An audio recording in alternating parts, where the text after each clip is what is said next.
Welcome to Racing Unleashed. Red lights are off, away we go! Da müssen die Positionen hergeben. Wow, qué adelantamiento. Speed auf der Bremse.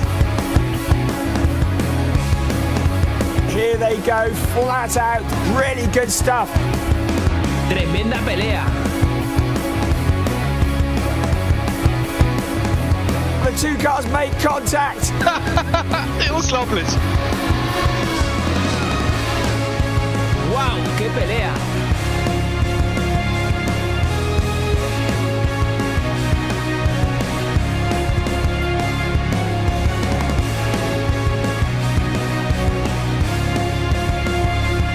Was war das für ein Rennen? Wie schon im letzten Jahr begrüßen wir euch mit deutschem Kommentar auf Twitch Racing Unleashed mit Manuel Wendel und Jan-Luca Fröhlen. And for everybody who wants to listen English commentary, join us on YouTube Racing Unleashed with the legend Dave the Brave, very well known from the DTM, Ferrari, Corse Clienti and much more, Dave Richardson. This is Racing Unleashed. Wow, what an introduction. Welcome to Racing Unleashed 2022. 2021 is done, and it's all new for 2022. We go beyond the pinnacle. Just when you think things can't get any better, oh yes they do. So much to tell you about in this, our Prologue event. Before we get into the racing really serious, and what a season we have got coming up for you. So what can I tell you that's new? Names are new, car is new, livery is new, competition is new, and the prize fund is something like 200,000 Swiss francs. There's a heck of a lot to play for. It's going to be compelling throughout the season. You're not going to want to miss a bit of Racing Unleashed as we go beyond the pinnacle. So as I said, so much to tell you about, and we will be leaning on some experts to tell us exactly what we can look forward to in the season so far this year, or as we get ready for the season this year, including that new car, the new livery, and as I mentioned, some new names. We're even bringing in a new league, a fun league, to enable yet more young talents to get into this fantastic sim racing that is Racing Unleashed. All that to come, lots to tell you about, lots of racing action to come tonight as well. We've got some established drivers from 2021, we've got some new drivers joining us as well, so the competition is going to be ever more exciting as we put all these talents together and see what we get right at the end of the year. But we've got a lot of racing events to come between now and the end of the year, and of course we have a very special event right at the end of the year as we race for glory as well. So the Prologue and the Race for Glory, non-championship events, no points up for grabs. It is all for the honour of being the very, very best. And this Prologue, as we're live with you right now, very much a test of all our systems and all the entertainment and everything that we can bring you.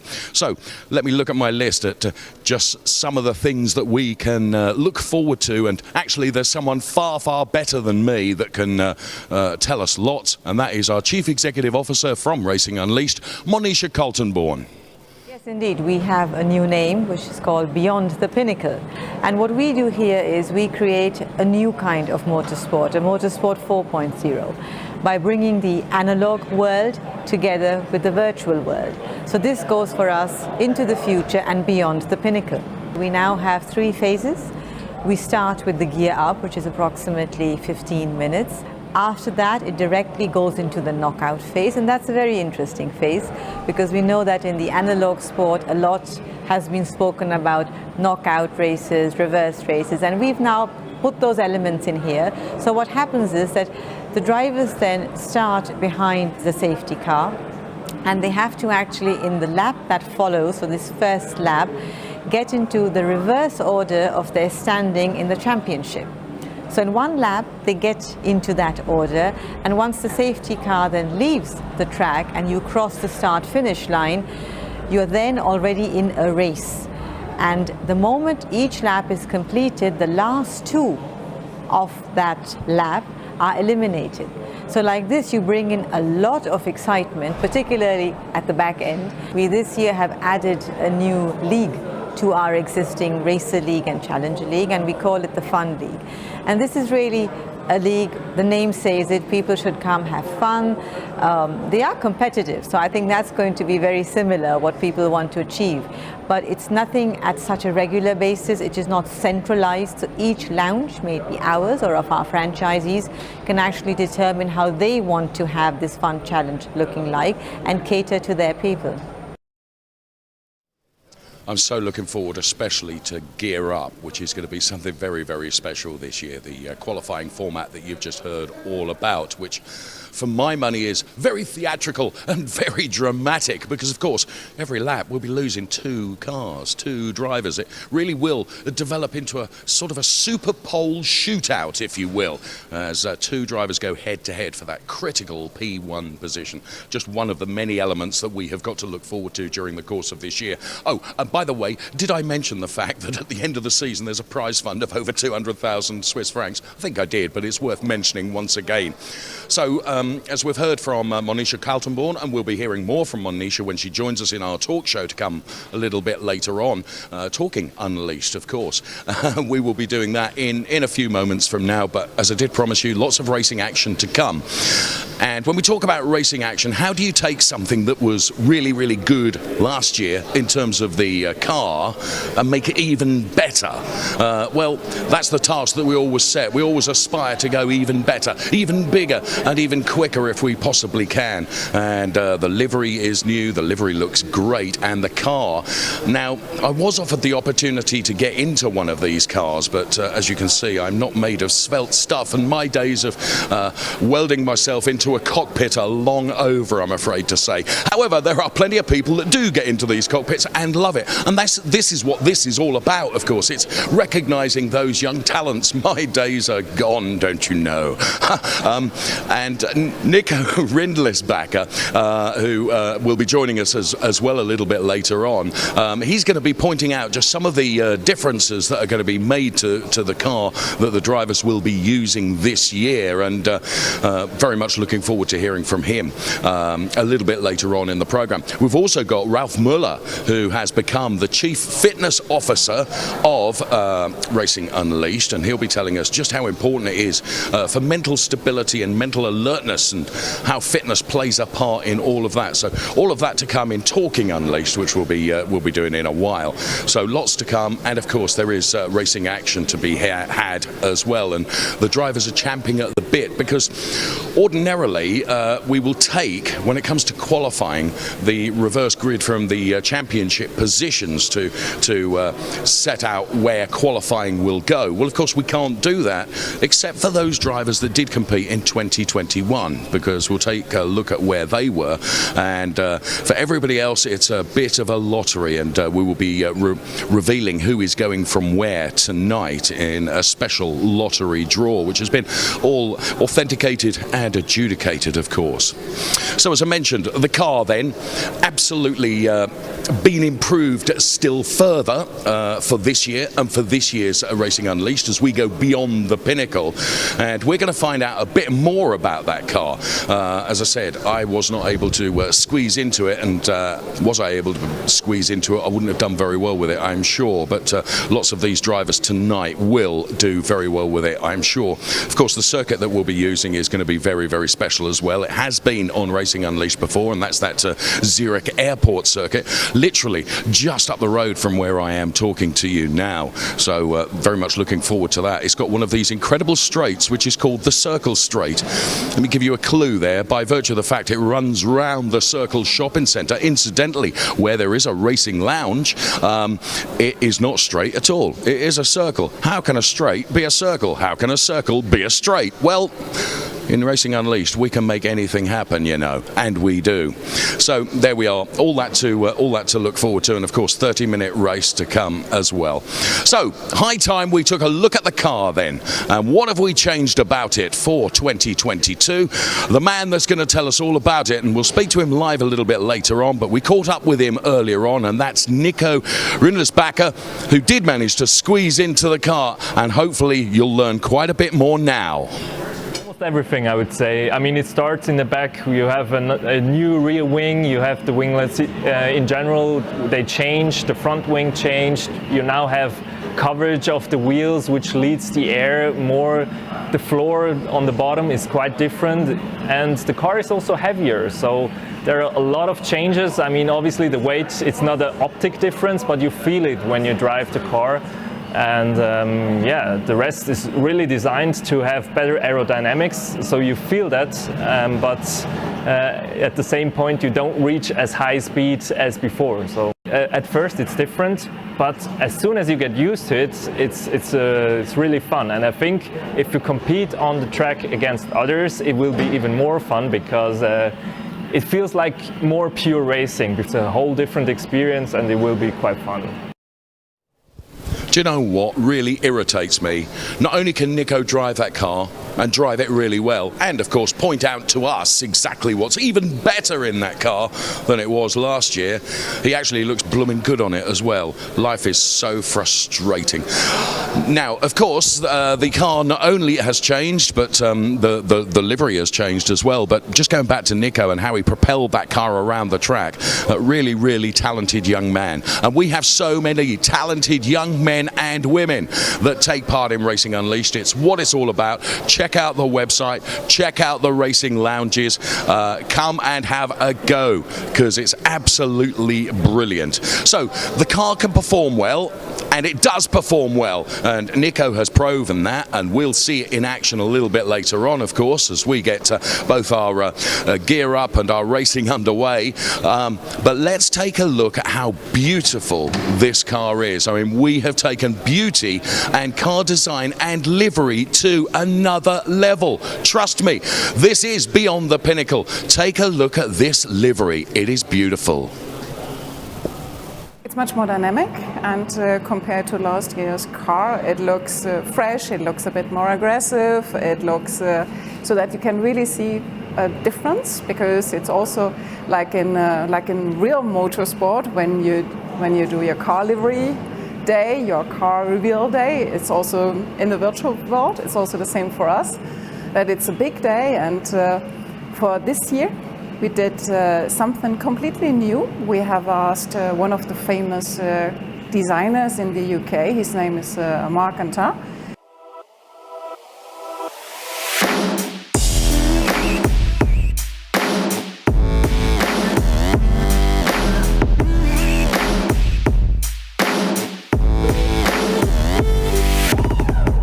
To come up with 2 or 3 proposals how the car could look like, and then we didn't decide it. We put it in. We let our community decide, and the majority was pretty clear. And the car looks great. It looks different. It looks aggressive. It looks sportive, and it reflects also the values of Racing Unleashed. So there we have it then. Promised you beauty, and boy, what a livery indeed. How can something so fast look so good? And it does. Absolutely beautiful. So it's time to reveal all with regards to who will be starting where in terms of qualifying, or gear up as it is now. And to help me with that, because we've gone into a lottery phase for this, we'd like to invite to join us the Chief Marketing Officer of Racing Unleashed, who you saw in that film, and that's Christine Uphoff, who has the magic box. Ho, ho, ho. This is, it looks jolly heavy, Christine. Now you're responsible for revealing all, and you're going to undo that an awful lot more elegantly than I would, I imagine. Let's try.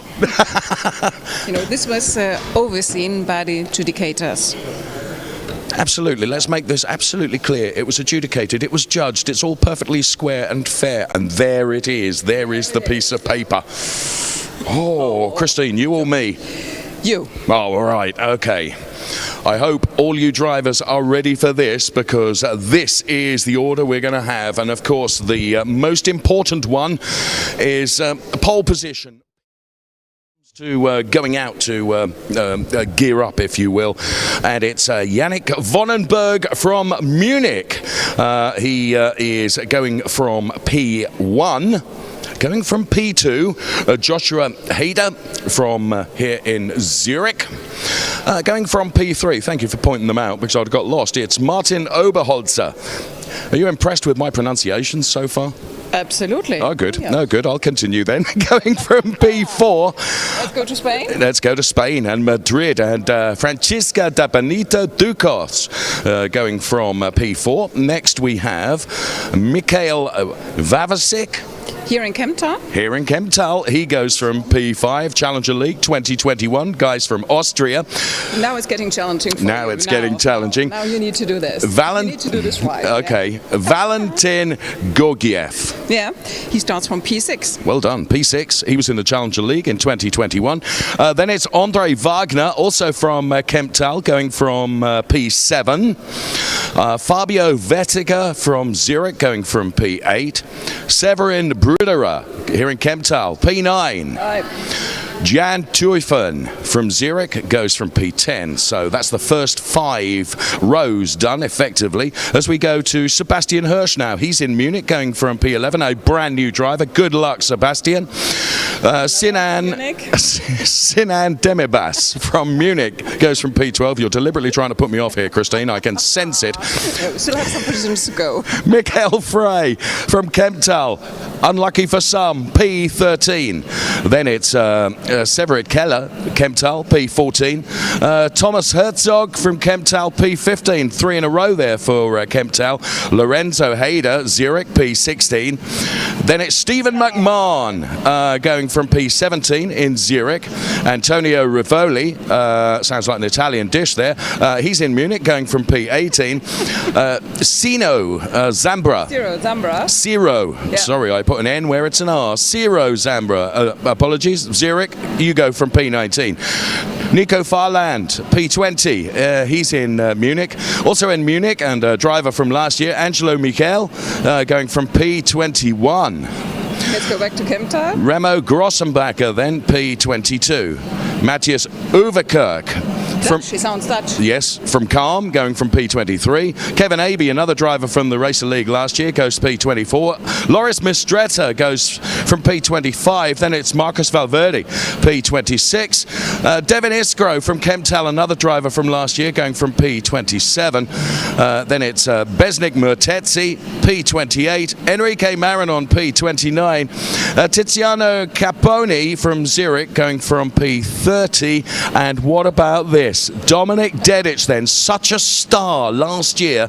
Well, he's going plumb P31. That's going to be interesting. It is going to be interesting. Well done. Christine, thank you. Impressed. Thanks very much, and see you soon. We're looking forward to some great racing to come, some great qualifying to come as well. So there we have it then, all officially done and dusted. And as I say, it was all adjudicated, that lottery that we had to do to give us the positions for Gear Up for today. As I mentioned, during the course of the season, it will be developed and developed and developed. But of course, the theatre of this qualifying now is the fact that we lose a couple of drivers from every single lap. Before we get into the free practice, though, before we get into the qualifying, I should say, of course, we have got a free practice session as well, and I'm pretty sure that's what's next on our agenda as I take a look at our running order here. So we're going to be going straight to Gear Up in due course, because now we have done the grid, the lottery. I'm going to make my way to my very comfortable studio, which includes a sauna, includes cups of tea, coffee, biscuits, etc., etc. That's where I'm heading now, so I'll see you in just a couple of moments as we get FP or Gear Up underway.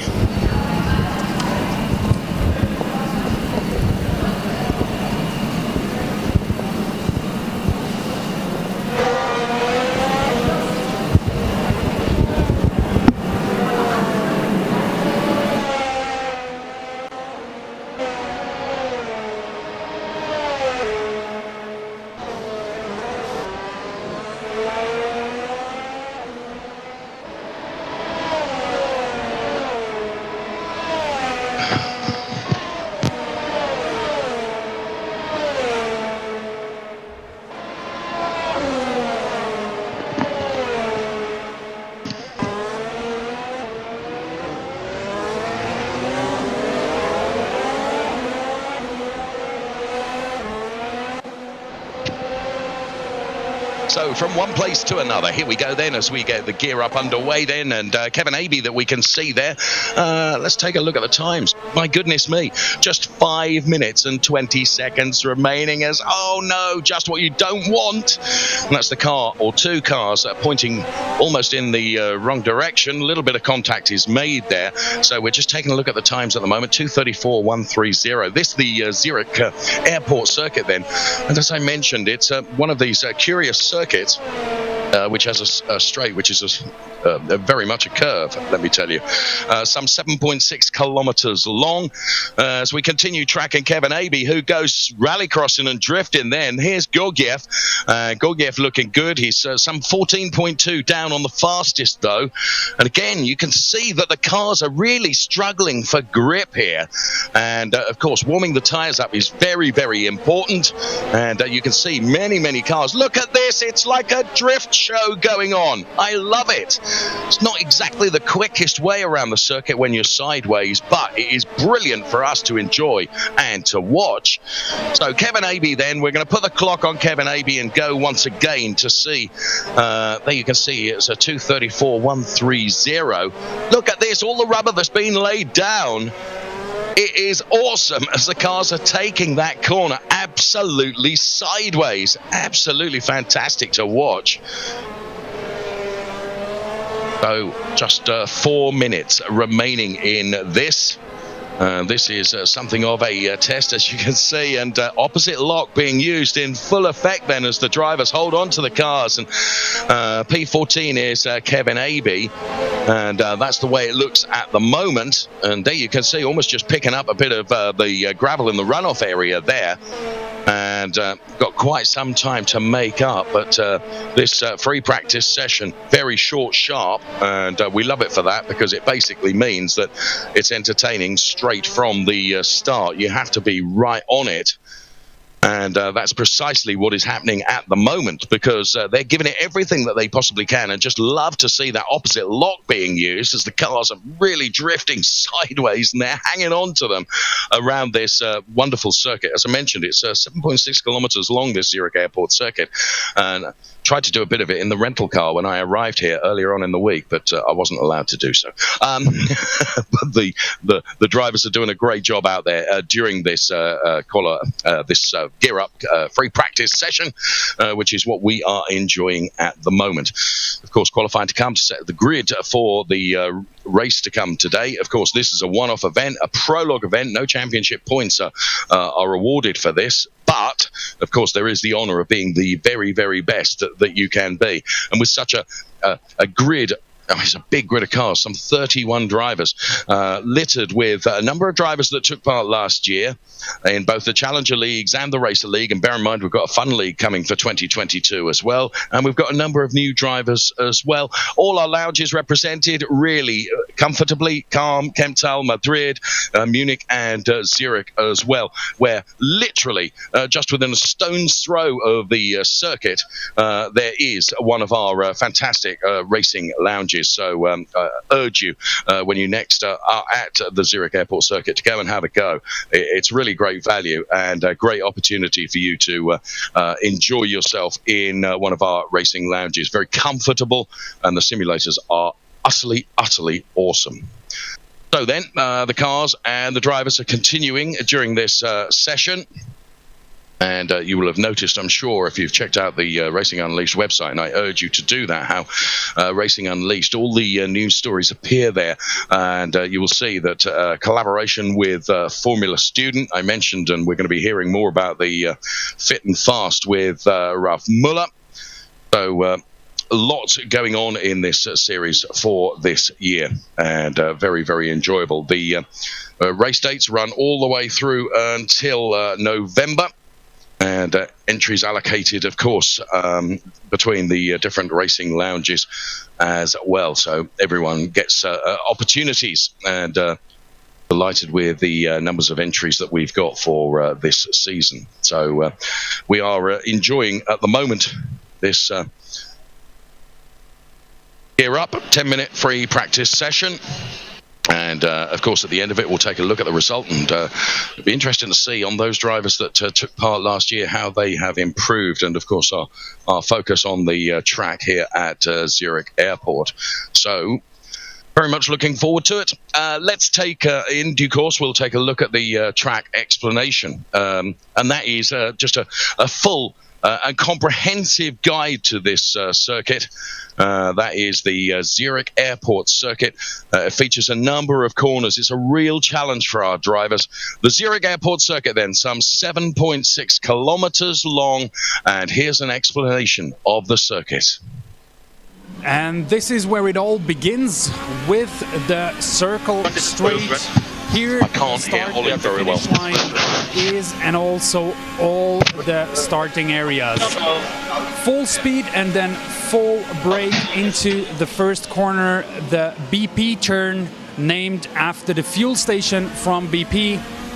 And then over the railway, we go into the airside of the airport, into the first, a bit more technical part of the racetrack, which is a double right turn here, RU1 and RU2, into the full speed section named after the runway 34. Here, first chicane, chicane 34, and again full speed into the second chicane, RU runway.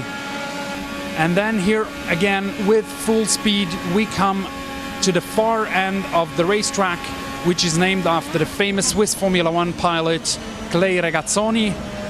And then here we can see beautifully the Swiss airplane.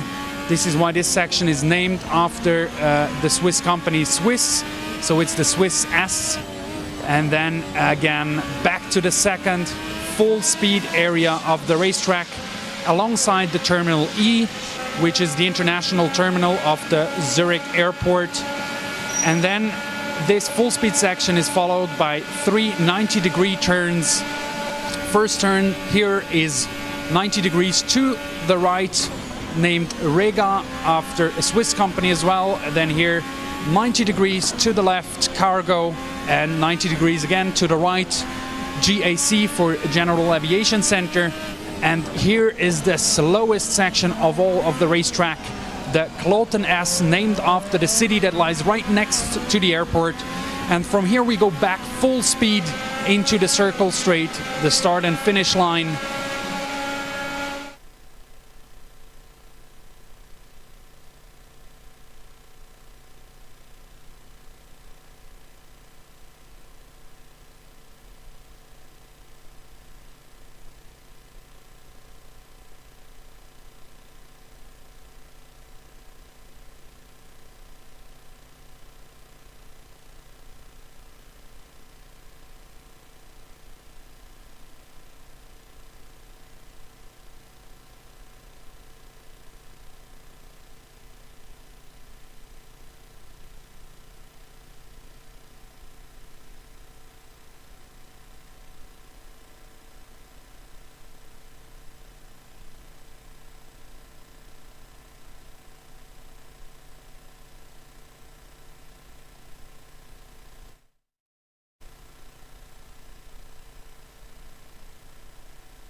So there you can see on screen. I knew it would be something simple like me not pressing a button. Ah, what a star. Glenn Teufel, Sebastian Hirsch, Sinan Demibas, Mikhail Frey, Severin Keller, Thomas Herzog, Lorenzo Hader, Stephen McMahon, Antonio Rivoli, and Ciro Zambra.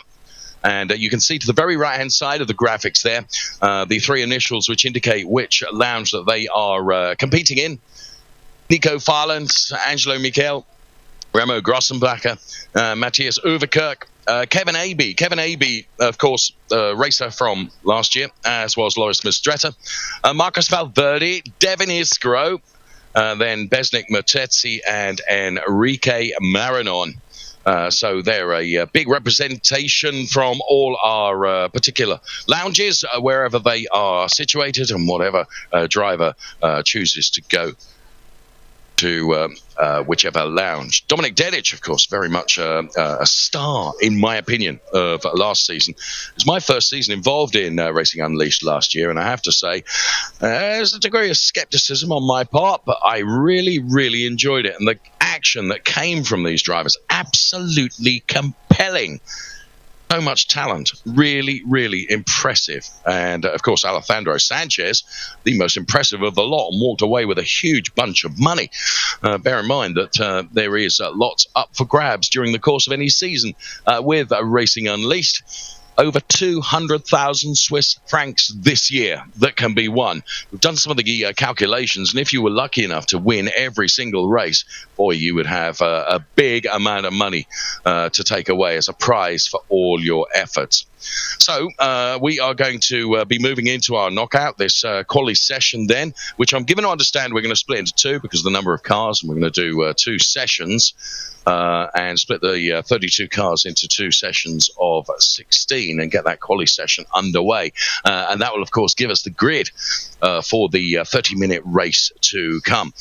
Before we get into the race, we will be doing our Talking Unleashed show, where we will be hopefully talking to the CEO of Racing Unleashed, Monisha Kaltenborn. Very searching questions for Monisha, and we have others to talk to as well, including Nico Rindersbacher, who we heard from earlier on, of course formed part of the commentary team last year. So up next, though, it is the knockout, the 30-minute qualifying session to be taken here and around this Zurich airport circuit that we've just heard all about, and tried to learn just a little bit of how we should be driving the circuit. Not easy, that's for sure. And as we saw during the course of that gear up session, to try and get the best out of the circuit, the best out of your sim, and on a circuit like this, it takes every ounce of concentration, also every ounce of fitness as well. And that's critical, and we'll be learning more from Ralph Muller, who is the Chief Fitness Officer for Racing Unleashed a little bit later on too. So, packed program tonight. Thank you so much for joining us. We're delighted that you have, and hope that you will enjoy the action that we are going to bring you. So we're not far away from the knockout session. Bear in mind, it is precisely that. We will end up with two cars going for that pole position in this knockout. And we will see who will end up being P1 at the end of the 30-minute qualifying session. So, as I've mentioned then, do check out the website, Racing Unleashed, and all the news is there, and of course all the results will be there as well during the course of the season too. And that's very important for you to be able to keep an eye on it. The starting grid for Beyond the Pinnacle, then the first race proper will be sought from the knockout 30-minute qualifying session. So as you've heard, there are lots and lots of changes and things going on for this season, and just when you think something is absolutely as far as it can be, they come along and make it even better, and that's what the team, if you like, behind Racing Unleashed are absolutely determined to do. And the bit that really impresses me is that they really do understand the entertainment concept, and to make it as great and as compelling as possible.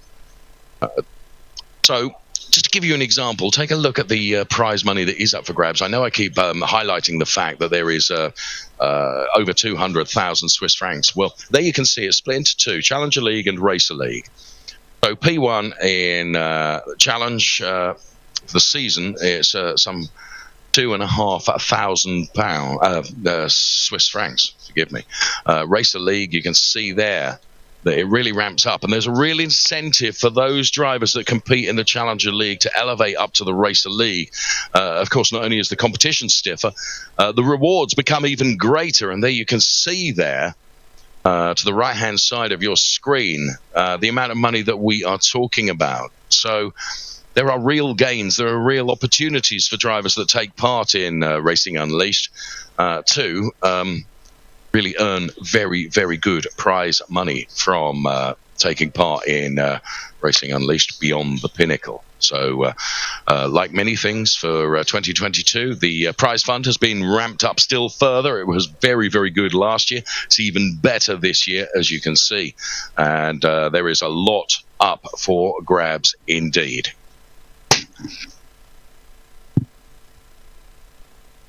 So, just those P1s. It makes me think that I need to lose a bit of weight, lose a few years, and to try and have a go myself. Don't think so. Don't be worried. Wherever you are, whichever lounge you're in at the moment, don't worry. I'm going to be no competition to you whatsoever. Here's our calendar for 2022 then. We start very, very soon. 5th and 6th of March. We're at the brilliant roller coaster track of the Red Bull Ring in Austria. From there, we go to the evocative Nürburgring in Germany. High speed. Doesn't come much quicker than the Autodromo de Nazionale Monza in Italy. That's race 3. Race 4, as we stay in Italy, we go to the Tuscan circuit of Mugello. Then to Great Britain, and we do 2, races 5 and race 6. They come from the UK, so Brands Hatch. Still, in my opinion, the spiritual home of motor racing in the UK is Brands Hatch. Many people would argue it's the next track on the calendar, which is Silverstone, which is 30th and 31st of July for race 6. Then we're off to Belgium for Spa-Francorchamps, a real challenge there. Eau Rouge continues to be one of the most talked about places ever on a racing circuit. From Spa-Francorchamps, then at the end of August, we head off towards the end of September to the circuit to Barcelona, Catalunya circuit, and that will be race 8. We return to the circuit that is featuring in our program tonight. That is the Zurich Airport circuit. That will be race 9 on the 22nd and the 23rd of October. And then 12th and 13th of November, we will be going to Imola, another real roller coaster of a circuit, and a difficult one to nail and to get quick at. But that is the calendar for 2022. And do not forget that it doesn't end with the final race, because we have the Race for Glory, the non-championship Race for Glory, which is so aptly titled because that's what it's all about. It is having the honour of the Race for Glory at the end of the season. So it really is a packed program from Racing Unleashed, and we hope that you can join us for each and every one of them, because there is so much racing to come, and some of the talents so impressive, some of the drivers. So very much hope you're going to join us for all of those. A packed program on the entire year. We're not far away from getting our 30-minute qualifying session underway. As you can tell, I continue to refer to my notes down here, which gives me the guidance I need to know what I'm doing. So 30 minutes up for grabs then in our qualifying session.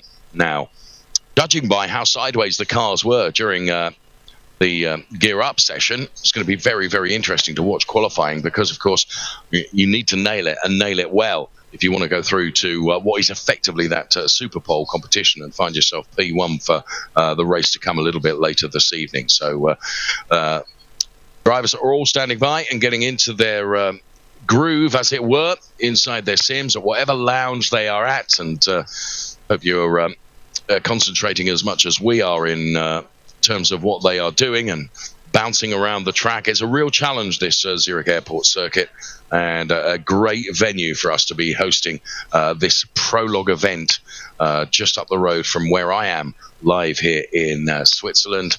It is maybe just 10-12 minutes up the road to this Zurich Airport circuit that we have created for Racing Unleashed. So qualifying, as I say, is going to get underway. That 30-minute session will bring a table up for you so that you can see who's doing what, where, and where they're going to finish, and of course how that will relate to the grid that will come up for the race to come. Hopefully we'll be able to speak to some of the drivers, Of course, the Prologue event is very much a test for all of us and a test for the technology as well. So it all worked so perfectly last year, but of course we've upped the game still further this season, and we want to do more and bring you even more. And that's why we're really pushing ourselves to the absolute limit as we go beyond the pinnacle. It's what it's all about, to deliver the very, very best that we can. And as I say, hopefully we'll be able to talk to some of the drivers taking part. And this 30-minute qualifying session then is going to prove to be very, very critical and crucial to all the drivers. From my vantage point here in the lounge in Kemptal, I can see the drivers are out there on the track right now.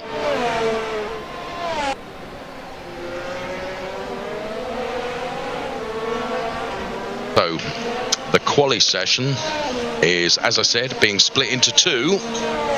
So two 10-minute sessions with 16 drivers in each. And there you can see Gorgiev is on an outlap.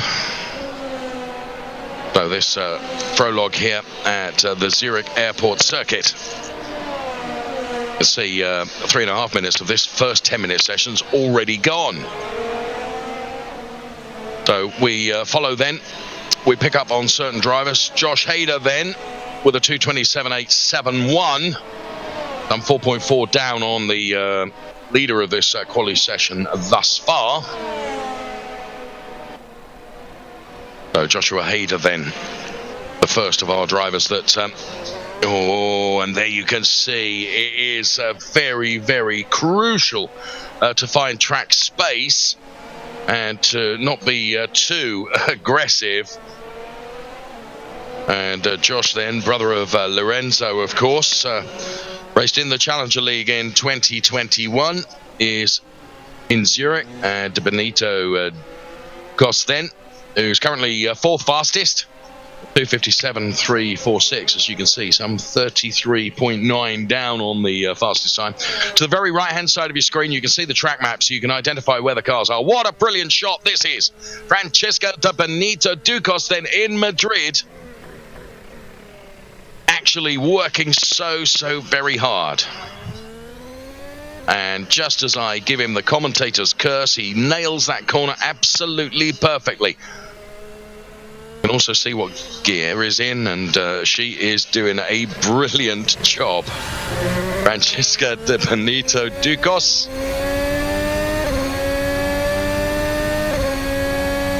Just hear the sound of that as the gears are changed up to 8th gear. 200, are we going to hit 300 kilometers per hour? No, not quite. Or are we?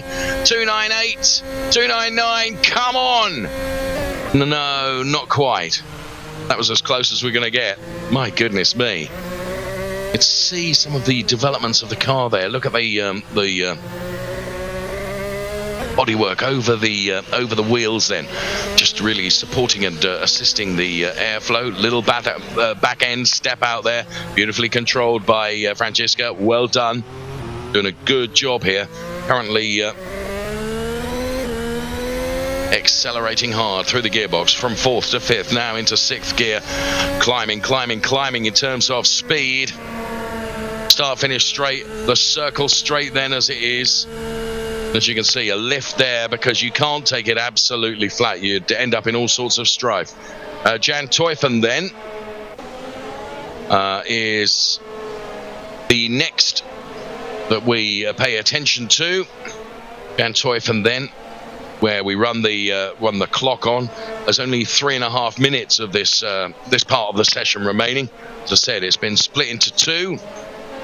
Sheer volume and sheer interest, sheer numbers of people that wanted to be involved in this means that we've had to try and just make it fair and, of course, safe for everybody and give everyone a fighting chance.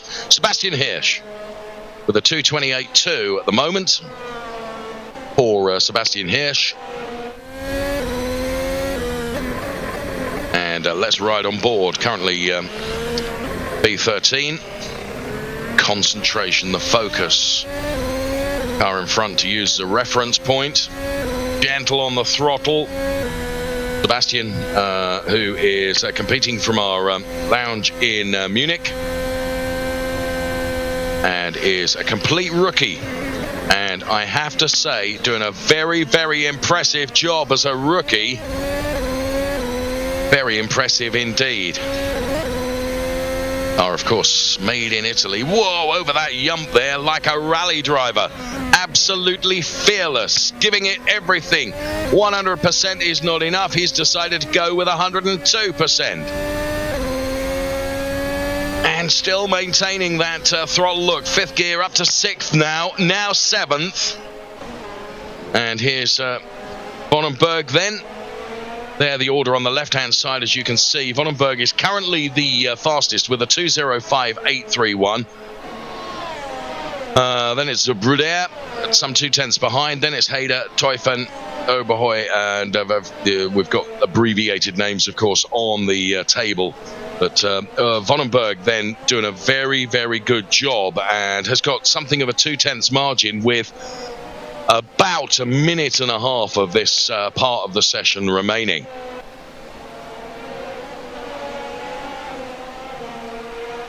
You can see just how much rubber has been put down on this track. Is anyone going to be able to take it? To Vonenberg then. Yannick from Munich, raced in the Challenger League in 2021, as we focus our attention on Thomas Herzog now. So, Thomas Herzog, who's very much taking part in our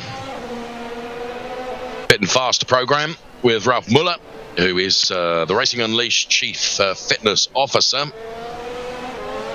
who apparently has allocated a week to talk to me. Reason? Damn that. Thomas Herzog then. 2:05.831, of course, is the time that we're looking for. Sebastian Hirsch. Whoa, look at that. Takes 4/10.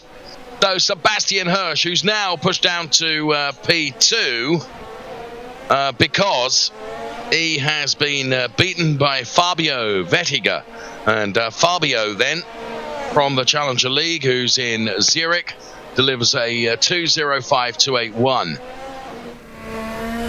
And we've got but 15 seconds left. Let's go on board with Fabio Vettiger then, in Zurich.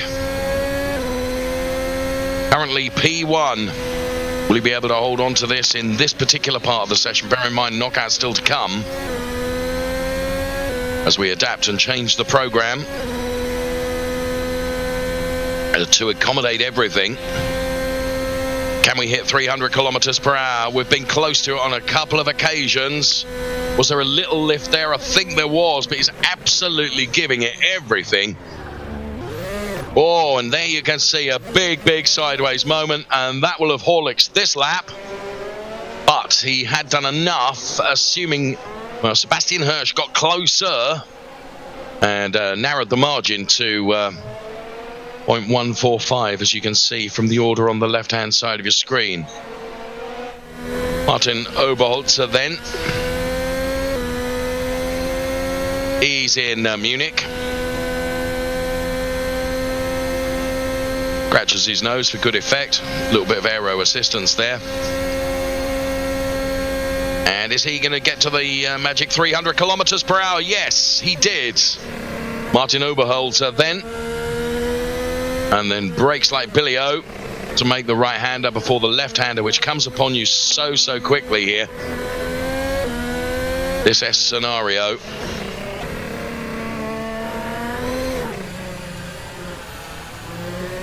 To see the simulator really moving around, it really replicates what you feel, and is so demanding. They're the Chief Executive Officer and the Chief Marketing Officer of the Racing Unleashed organization watching on, and you could sense there was a little bit of disappointment from Martin, who perhaps didn't achieve what he wanted to. Shame, but there we are. Gave it his very best as we bring the first part then to a conclusion. As I say, we've split it into two 10-minute sessions, and then of course the knockout to come as well. So that's the way it looks. So those drivers that were competing will rest now and allow another bunch of drivers to go out and get the second part of this new session underway. Here is the knockout system then, and as you can see, a couple of drivers going out. End of round 1 we lose 2, end of round 2 we lose 2, end of round 3 we lose 2, and that works its way through till we get to the sharp end of the knockout situation, where at the end of round 9, which is 4 drivers, you end up with just 2, and that then means that they fight it out for what I'm titling a kind of a super pole competition, and they're eliminated through the order. As you can see, it's a great system. I love it because it's very, very dramatic and very theatrical. Some drivers like it, some drivers don't like it. For me, it's exactly the right thing to do. But of course, it does mean that it's absolutely critical in terms of where you end up and where you're going to bank yourself a starting position following the end of the knockout system. So another 10-minute session to come then from our drivers. Now, there you can see the 3 leagues that we're running, and we've introduced the Fun League this year. The Racer League, qualification through performance, contracted drivers, dates the race calendar that we went through earlier on at several locations. Now, the Challenger League, you register for the race weekend via the website. It's open to all at several locations. And then the one I'm really excited about is the Fun League, which is possible at any time, regardless of the race calendar, open to all, and is hosted by our individual lounges as well. So there are now 3 leagues, if you like, for the Beyond the Pinnacle Championship for 2022. We've introduced the Fun League to join the Racer and Challenger League as well. So that's the way it looks, and that's the way it will look for 2022. It's tried and developed over the course of the closed season. Not that there's been much of a closed season between the last action last year and the first action this year, as you well know, because you're with us and enjoying it tonight. Our very first event. This is a prologue. Now, the icing on the cake, if you will, is the Battle for Glory. I mentioned this earlier on. It's a non-championship event on the 11th of December 2022. Cannot reveal the location yet. And there you can see the prize pot for the challengers and the racers there. Again, just really, really reinforcing the fund, if you like, that is available to drivers that take part. The Battle for Glory, then, takes place on the 11th of December this year. A non-championship. The championship will have already been done, dusted, and sealed by then. This is just as it is entitled, a Battle for Glory, right at the end of the year. 11th of December 2022. So we go all the way through it, and then we get another bonus event like that. Fantastic. Can't make it better, can you? Right, so the next part of the qualifying session will be getting underway shortly. We're using the Zurich airport circuit then that was explained to us earlier on, and how tricky to absolutely nail this circuit. Quite a long circuit, and one where you have to concentrate all the time. You can't afford to lose just milliseconds, lapse of concentration. You can be in all sorts of strife and trouble, as part of which we saw during the gear up session. So there you go. Just proves the point. Drivers all getting themselves ready to go out and to be a part of that. So it is a packed calendar for this year. A very, very exciting calendar. Some great circuits that we're going to, iconic circuits that we are going to, circuits that we all love and that provide the maximum challenge for all of our drivers. So the format then, this year, it is different. The way the qualification system works is different. We've explained that to you, and I think it's really, really good. One of the questions I'll be posing a little bit later to Monisha Coltonborn when I get the opportunity to talk is this almost constant quest to go further and still elevate as much as we can, and just to push the boundaries of what's achievable and what can be achieved and what can be done, and have huge respect for them. Let's take a look at the results then from the first part of the prologue event. 205.252 from Jan Teufen. Fabio Vettiger then with a 205.281. Then it was Sebastian Hirsch with a 205.426. Just look how close these are. 205.706, Yannick Vonenberg, who was at the top of the chart for a long time. Mikhail Frey then with a 205.890. So the first 5 drivers all within 6 or 7 tenths of each other. Then Severin Bruderer with 206.033. Thomas Herzog with a 206.179. P7. 206.272, Lorenzo Hader. 207.272 for Andre Wagner in Kemptal here.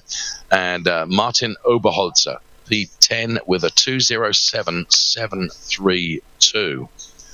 Very, very close. Martin, of course, propelling his sim in Munich, and you can see the geographic spread, if you like, of the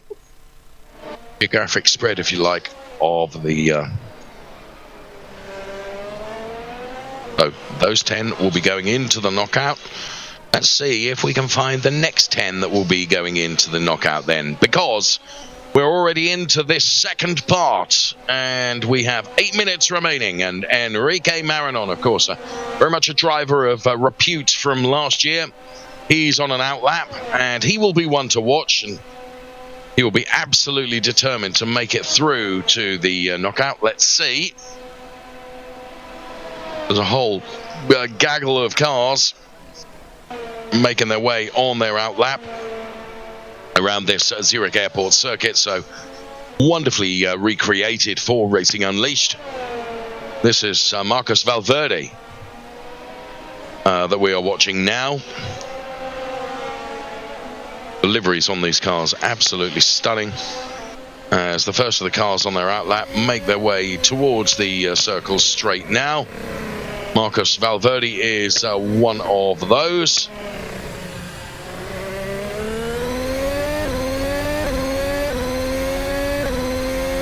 And now down on the throttle, giving it everything he can. And onto the circle straight. And we run the clock on Marcus Valverde, as we run the clock on all of the drivers. All of them hoping to make it into the top 10 for the shootout then. The noise is jaw-dropping, and there's a heck of a jump there, as we've seen earlier on. Over the rumble strips, almost just kissing the apex. Keeping it very, very nicely between the white lines. And then, as you can see, when you're pushing as hard as you are, sometimes it can bite back. Dominic Dedic then promises much today in our Prologue event. So Dominic Dedic on his outlap now. What have we got? 6 minutes remaining. 6 minutes and 11 seconds to be absolutely precise of this session remaining then, as Dominic Dedic then is on his way around this circuit. Racing Unleashed Championship Prologue here from the Zurich Airport circuit, with the Swiss playing in the background there. And Dominic Dedic has got to be one of the favourites, perhaps as Enrique Maranon. 2:15.906 from Enrique Maranon. Not, I would suggest, a meaningful time yet, but there isn't an awful lot of time, because it's down to just 5.5 minutes now. Just 5.5 minutes remaining. So Enrique Maranon then. Now, it was at that corner earlier on we saw an awful lot of cars sideways in the gear up session. So the drivers getting used to the sims and the cars, and finding where they can push and just how far they can push. And running the clock on Enrique Maranon now, as he crossed the timing line. The cars I can see are all spaced out quite nicely.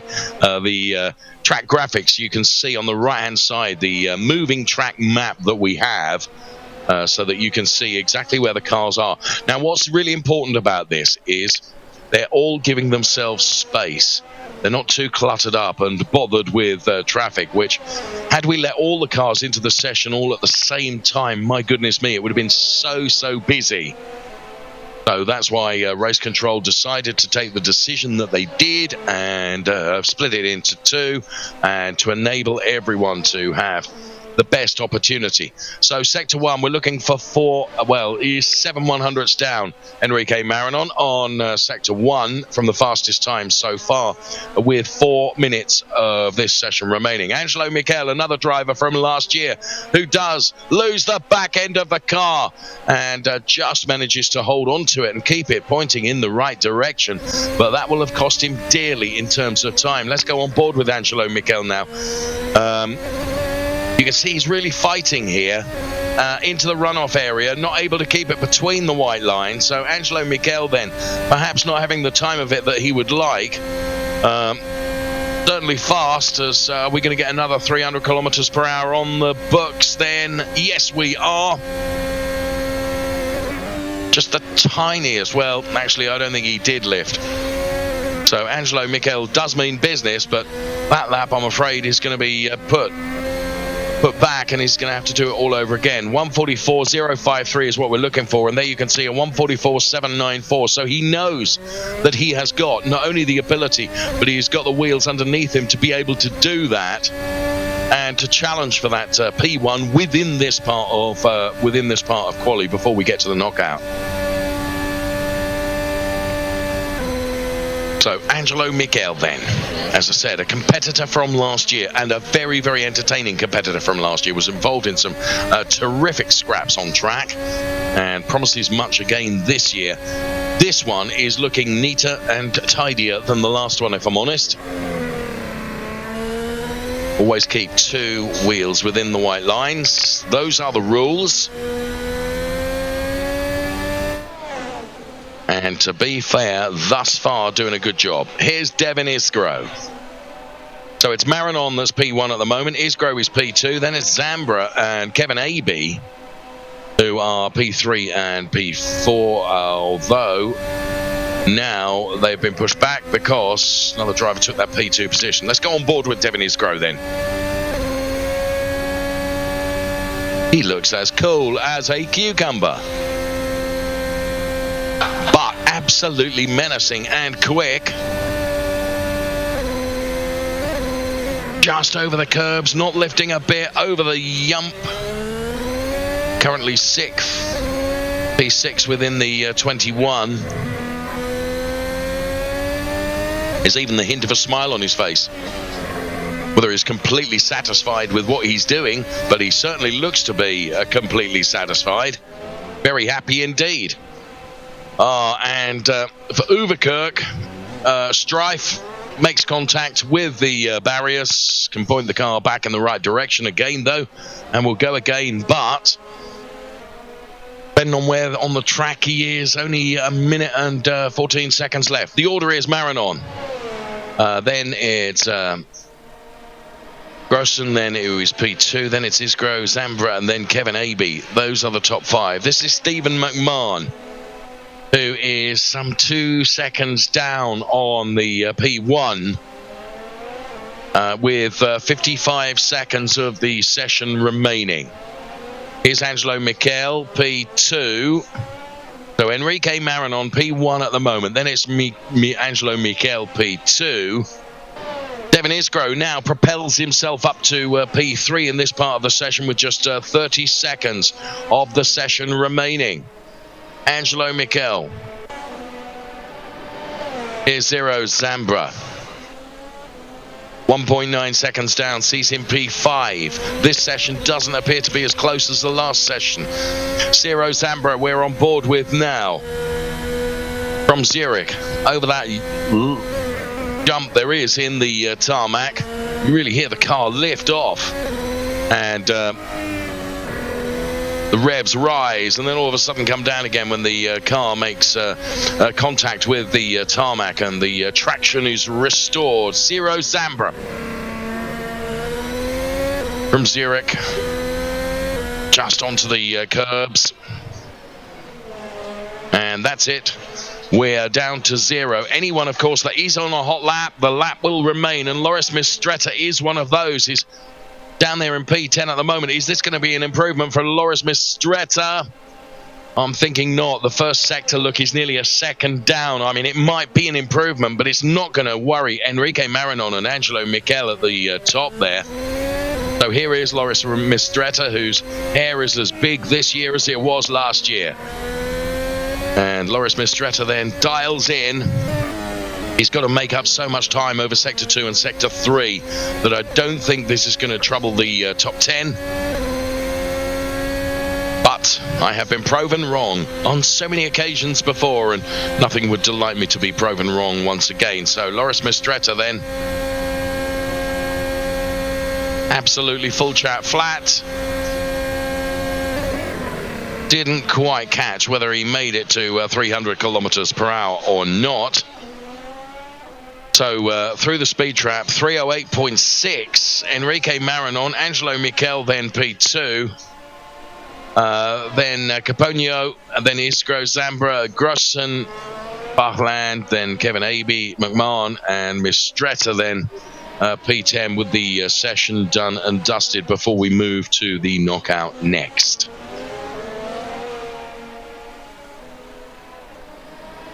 So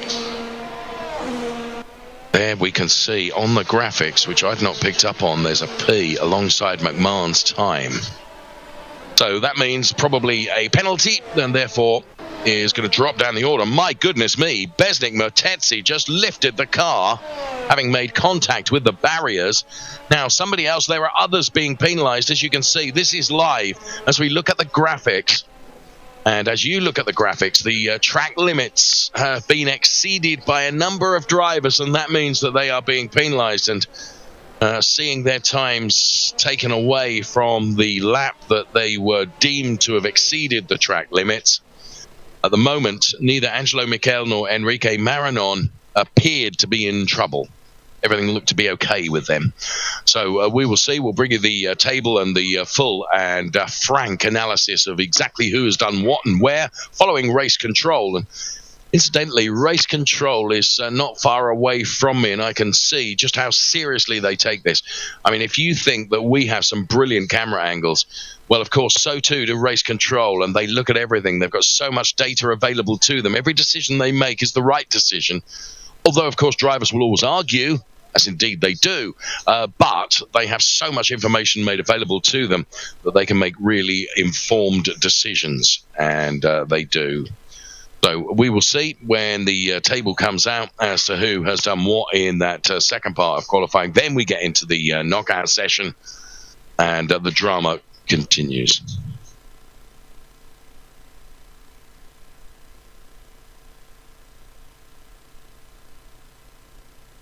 So, whilst we await the drivers to get themselves in order and for the race control to take a look at everything that's going on and who's going to be penalised and who isn't, we are going to take a look at one of the most successful drivers, in fact, the most successful driver from last year. And that, of course, was Alefandro Sanchez. What a star you are. Alejandro Sanchez, herzlichen Glückwunsch. Alejandro Sanchez will head towards the checkered flag. Sanchez, dem wir gratulieren dürfen. It's very good to have some real tough competition, and it's always nice to have it because your victory is only as good as your enemy is. Alejandro Sanchez takes the win by a country mile. Alejandro Sanchez, der Mann mit der Frisur. Alejandro Sanchez. I didn't necessarily expect it, but I think I was quick from the beginning. Alejandro Sanchez fährt einfach die schnellste Rennrunde. It's just I missed some consistency in the results, but I think I'm finding it as of lately, so I'm happy with it. I think it's a different philosophy of racing compared to where I come from. I come from racing GT cars, and this is like single-seater racing, and it's really critical with the contact, so we had to adapt a little bit to that, and also the discipline of overtaking and respect for each other is different in open wheelers, so it's something that we had to take into account and change it. I think making the penalties harsher was a good contributor to making the races more calm, but yeah, I think they helped. Currently studying mechanical engineering. I'm on my 4th year, and it's like the last year. And other than that, don't really have any hobbies because sim racing is something that takes up quite a lot of time. I don't have time to do many things. I will try my best. I'm not convinced. It's just a matter of being lucky in the first few laps of the race. I think I will have the pace, but Mikhail will have it as well, so I'll try to have a slight edge over him. So I'll try to practice more maybe.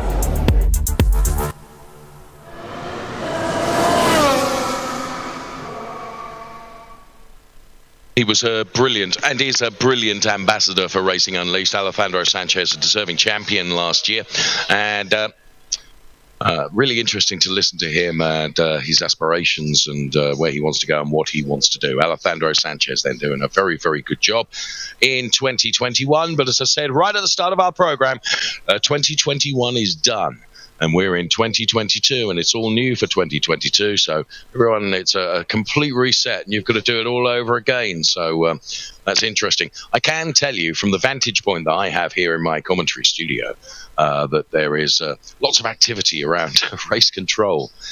Oh, jolly glad I'm a voice and not a race director, but lots of things being looked at because everything is taken very, very seriously and it's done very, very well. I have to give huge credit to the people that are responsible in race control because they look at everything. If you think you're going to get away with something, you're not. You're not.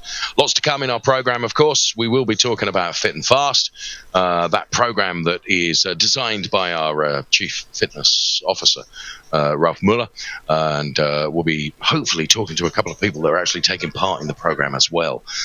So very much looking forward to that, and of course very much looking forward to the race to come, and indeed talking to the Chief Executive Officer of Racing Unleashed, Monica Coltenborn, who we can see there live now, talking to our race controllers and the huge setup they have there, all the technology in the lounges that enables everyone to, or everyone in that position of power, to look at everything and decide who are worthy of being penalised and who are not. Now, when we opened the lounge in Munich, we had a star-studded event, and I'd like to share that with you. Take a look at this. This was from Racing Unleashed at the Munich Lounge.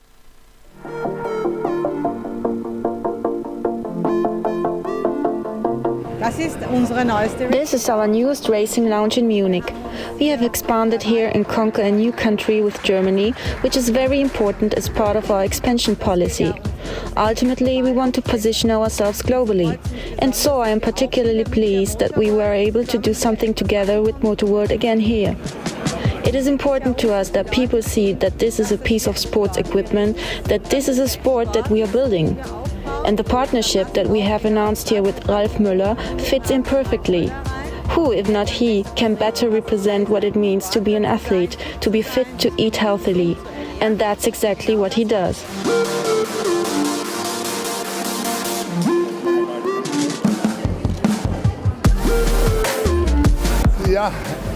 Yes, we simply replaced the F, normally known as financial, in the CFO with fitness officer.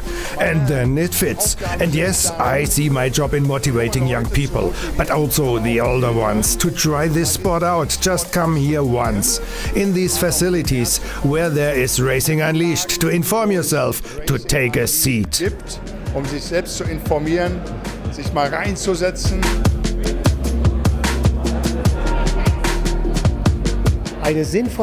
A meaningful message for Racing Unleashed would be, come try it out and get addicted, because if you have this virus in you, you can't get enough of it, like in racing too. Also wie beim Rennsport auch.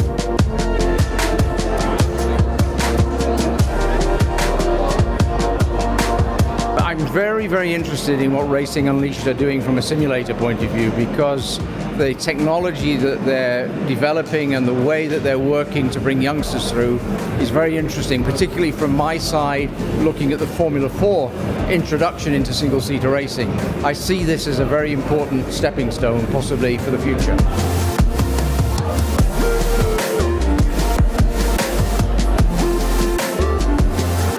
Well, I've had good and bad experiences here. The good thing is that it's a lot of fun. The bad thing is that I'm too slow towards the real e-athletes. And here you really have to break a lance for these guys who exclusively do this sim racing. They are incredibly fast, and even experienced racing drivers like me have only marginal chances. Ist das so enorm?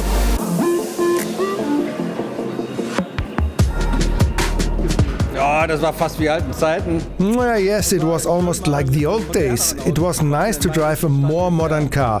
My level of knowledge ends in 2003. And then I tried to accelerate here in a simulator, and that's fun.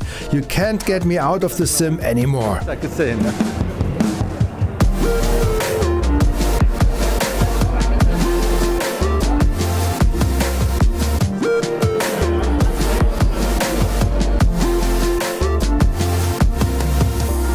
This is Racing Unleashed.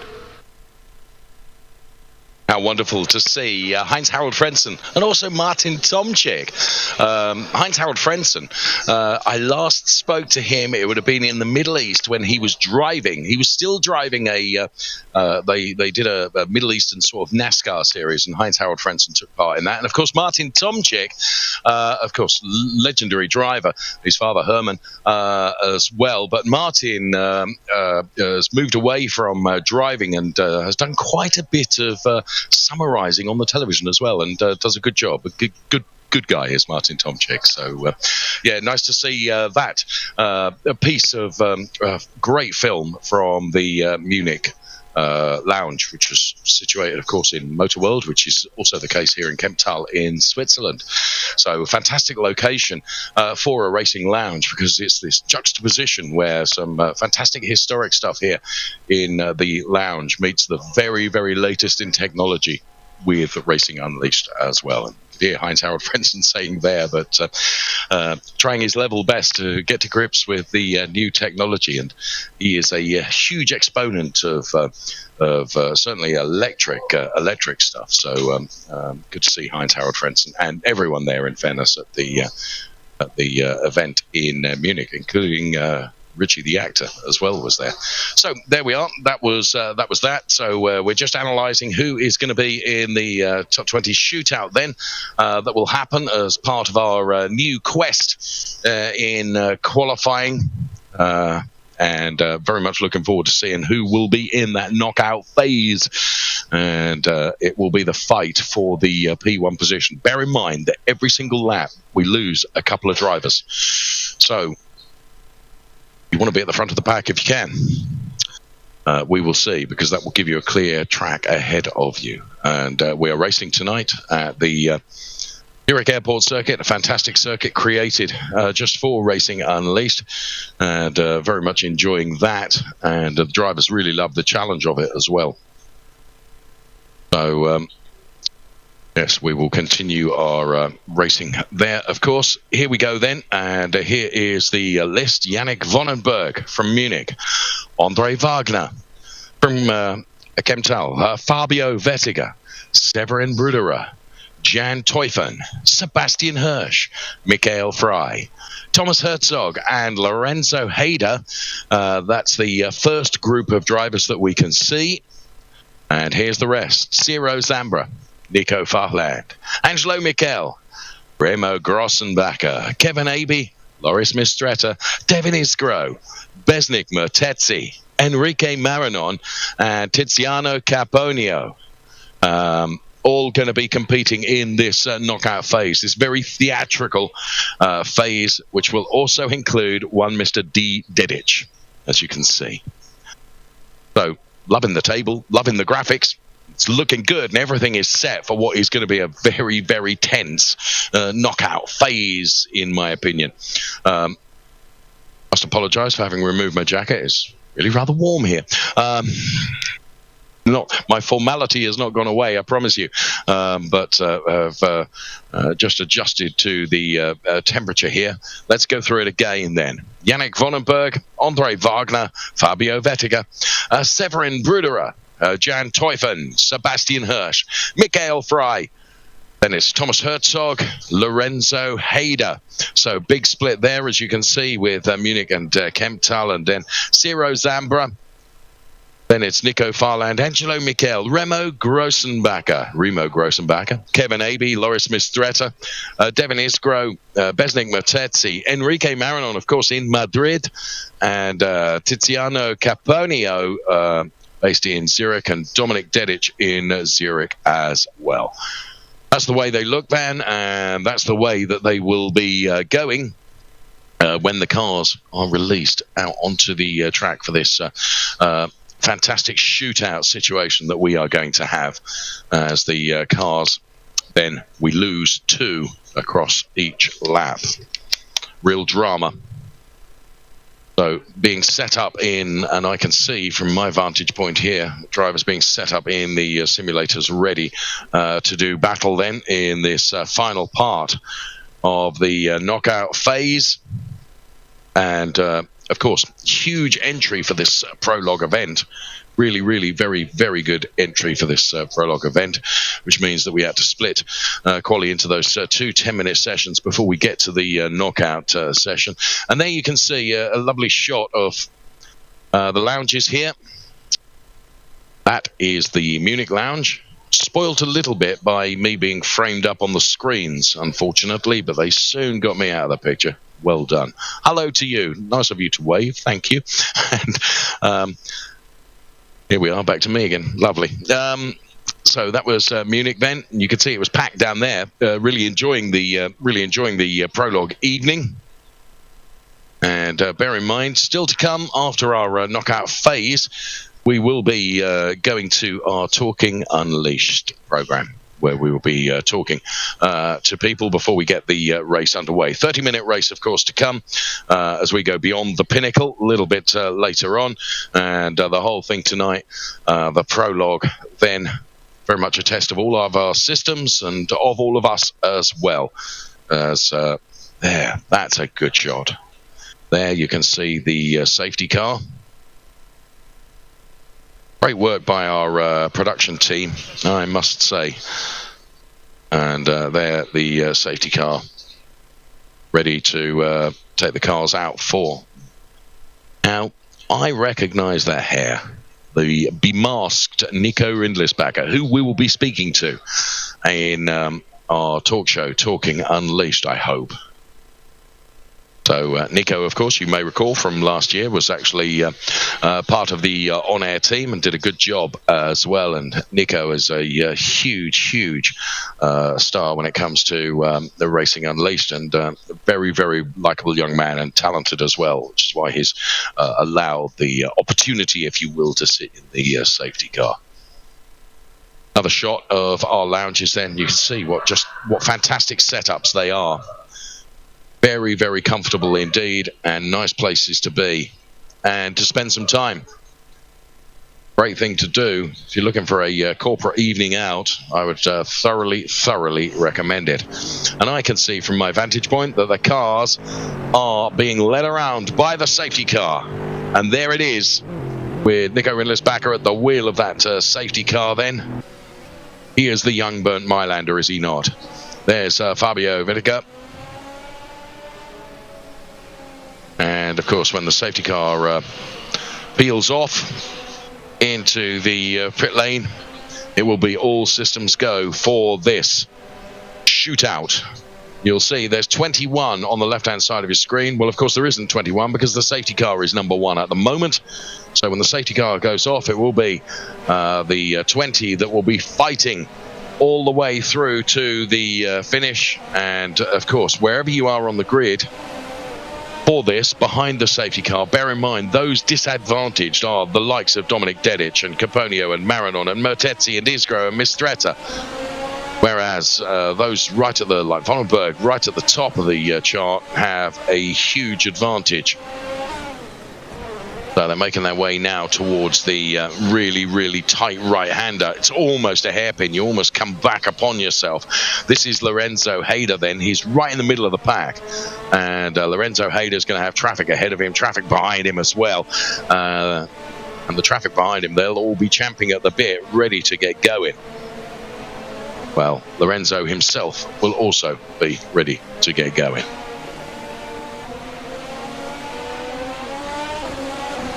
Nico Farland then.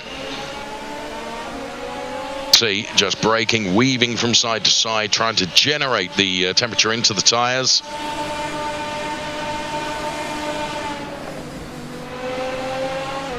And that is the best position to be in my opinion, because you have completely clear track ahead of you. Yannick Vonenberg, who has done such a good job. So, he will be urging that safety car to go in. Nico Rindlersbacher then driving the safety car at the regulated speed. And then we'll peel off into the pit lane and allow our knockout to get underway. We lose 2 drivers from every lap, which means that it runs down to a super pole situation where 2 drivers battle it out for pole position. So safety car in, let's go qualifying then. So Vonenberg then that we stay on board with then. This is Nico Farland. And as you can see, when you've got so many cars in front of you, it gets very, very busy here. Now, this is very much something of an experiment with regards to how this is going to work. For me, I think it's brilliant because it's entertaining. The drivers, probably mixed views. Would they prefer a clearer track? Well, of course they would. And there you can see someone in strife already, and I think that was Hayder that's dropping down the order now. Enrique Marinon and Capiano, you can see, have dropped down the order as well as a result of that. Got that very, very quickly in so that you could see exactly what had happened to them. So Tiziano Caponi then in all sorts of strife. And whether there is effective damage to that, doesn't look like it's handling as well as it could. And there you can see over the curbs and into the gravel trap. This is Lorenzo Hayder. So at the moment then, up for being out after this lap are Caponio and the car of Grossenbacher. So Remo then and Tiziano then are looking like the 2 that are going to drop out of the order. They're going to have to go into the pit lane, and their qualifying will be over, and certainly their participation in this knockout will have finished earlier than they would have liked. And you can see that Tiziano Caponio is just so down in terms of pace. So we're about to put a lap in the book then of this knockout as the leading cars are about to cross the timing line, which means we will lose Caponio and Grossenbacher. So Vonenberg then with the fastest lap, a 2:06.823. Now Vettiger is some 1.8 down on that. This is Lorenzo Hayder that we're with now. Around the circle straight then. Heavy braking into turn.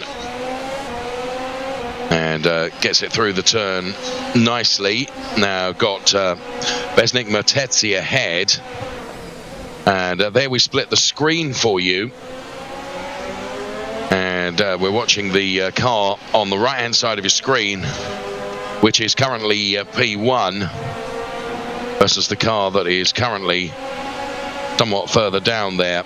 Lorenzo Hayder down there in P18 at the moment. So who's in the drop zone this time around? Well, there's Besnik Mertetzi, I think. Yes, as we look at Besnik Mertetzi.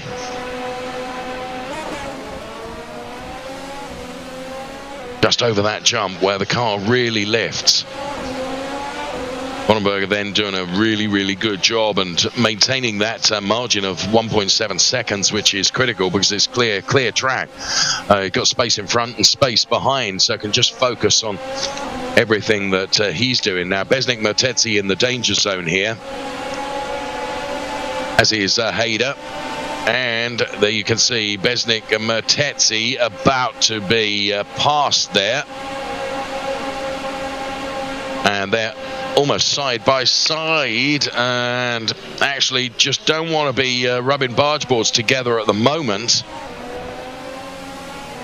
Now, Dominik Dedic doing his level best to move as far up the order as he can. Dominik Dedic, as you can see, is currently P15. So of those established runners that we know from last year in the Racer League, Devin Isgro and Kevin Abe are perhaps the best so far, P11 and P12 at the moment. Angelo Mikhail sets the fastest lap with a 2:04.846. 2:04.846. And we stay with Besnik Mertetzi then. And Besnik Mertetzi, Loris Mistretta has a couple of cars in strife there.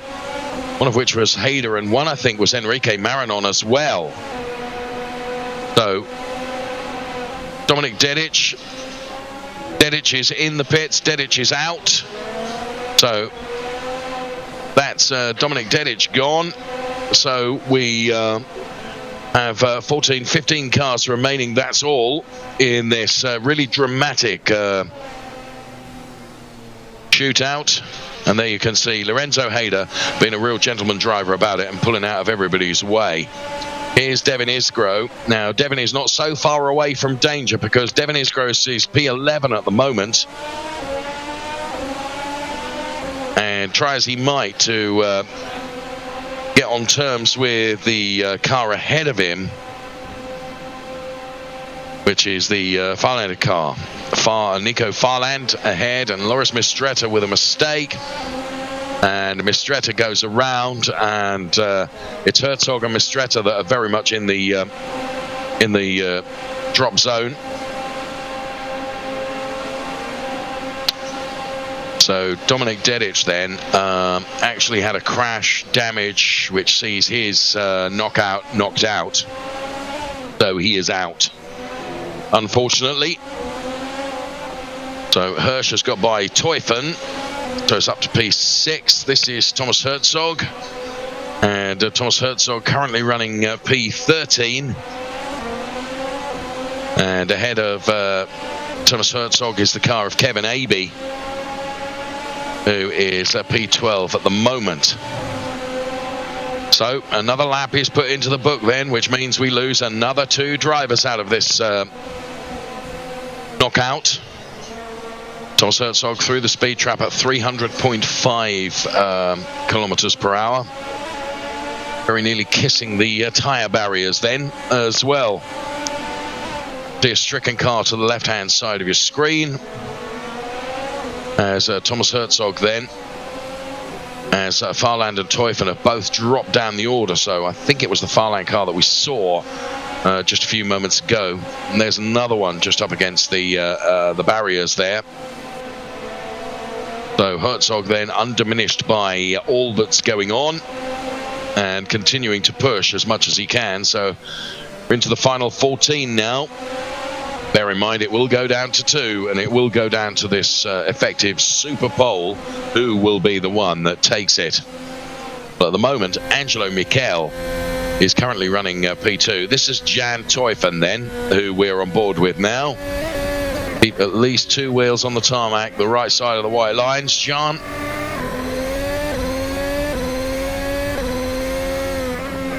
So he desperately trying to avoid being knocked out, of course. Very, very close to exceeding the track limits. Don't think he quite did exceed the track limits, but Jan then, as well as Loris Mistretta, are the 2 that are in the drop zone now at the conclusion of this lap. And looking at the where they are, Farland gets by Herzog, and Farland could do with getting past Kevin Abe, but that's going to be a big, big ask, I would suggest.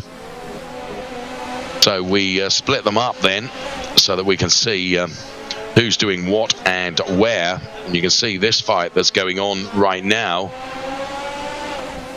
And they do fight in this. It's the whole purpose, really, of the knockout is you've got to get as far up the order as you can to prevent yourself from being knocked out, which does mean having to try and overtake. So it's almost giving you another little half of a race, if you will.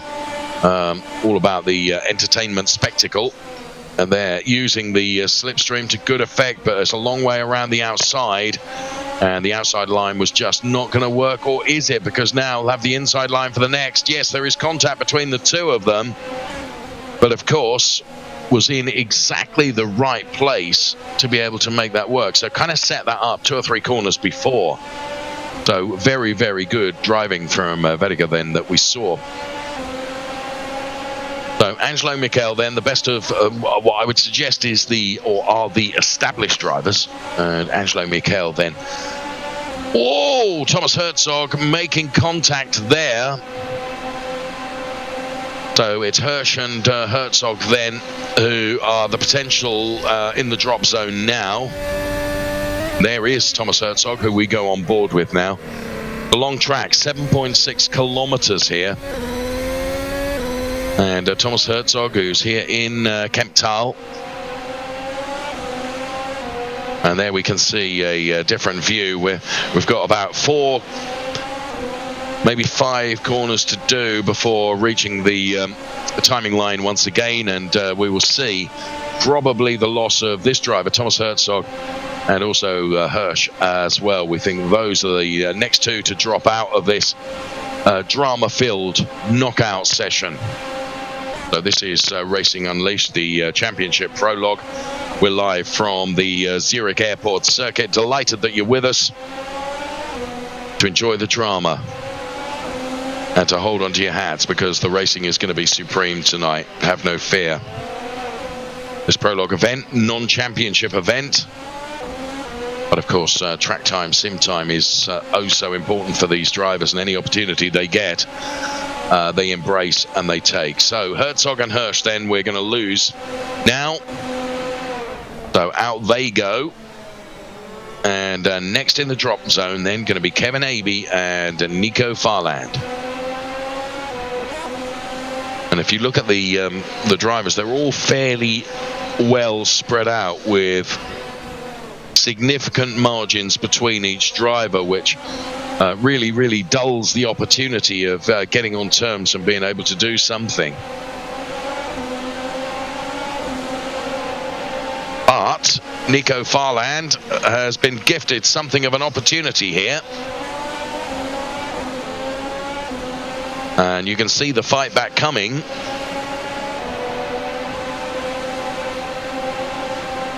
And this is really good to watch.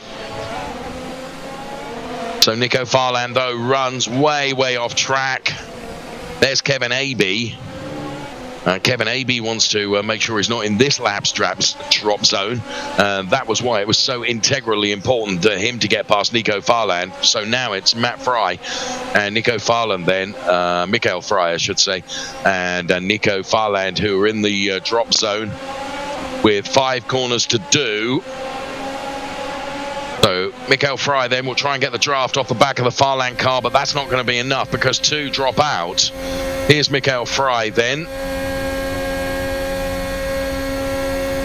And Mikhail trying to do the same with regards to getting the draft from the car in front to try and propel himself ahead. But I think it's all come really rather too late potentially here. At this stage of the lap, it's going to have to be really courageous in terms of where he puts that car to try and put another car alongside and for him to hopefully overtake. I think the opportunity has gone, I'm sorry to say. A valiant effort. But as they cross the timing line, that's another 2 gone out of this knockout.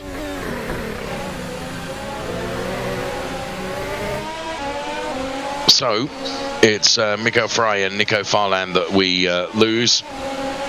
And now it's 2 of the established runners from last year, Kevin Abey and Devin Isgro.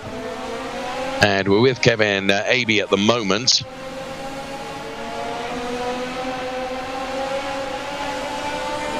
And it's Angelo Mikhail now that is P1. So Angelo Mikhail has got past Vonenberg. And we're with Kevin Abey now. And you can just see Devin Isgro disappearing up the road.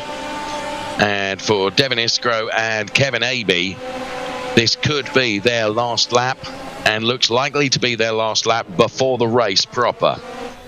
So there is Devin Iskro then, who is in the P7 position. So it's P7 and P8 that are going out this time.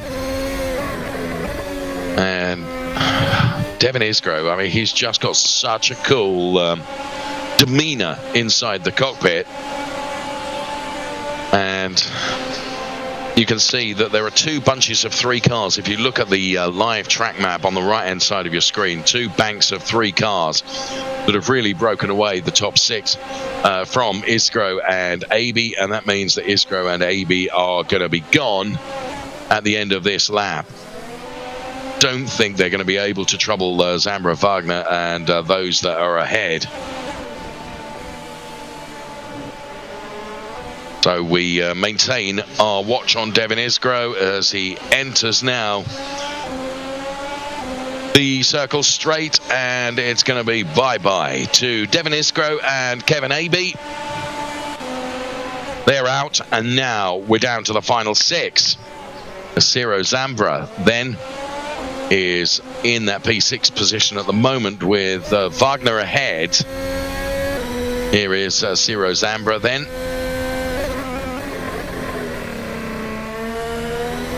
Which I'm guessing that's seat adjustment inside his sim on the right hand side of his screen, as opposed to a blackboard that's just been put in there.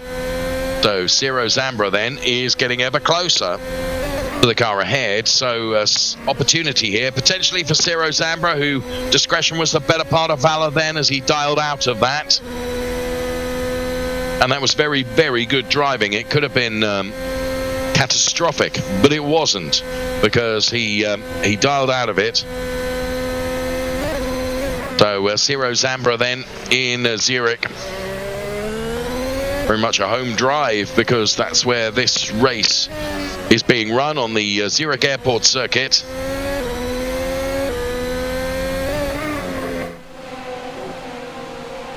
And you can see it's Wagner and Zambra then in danger of going down.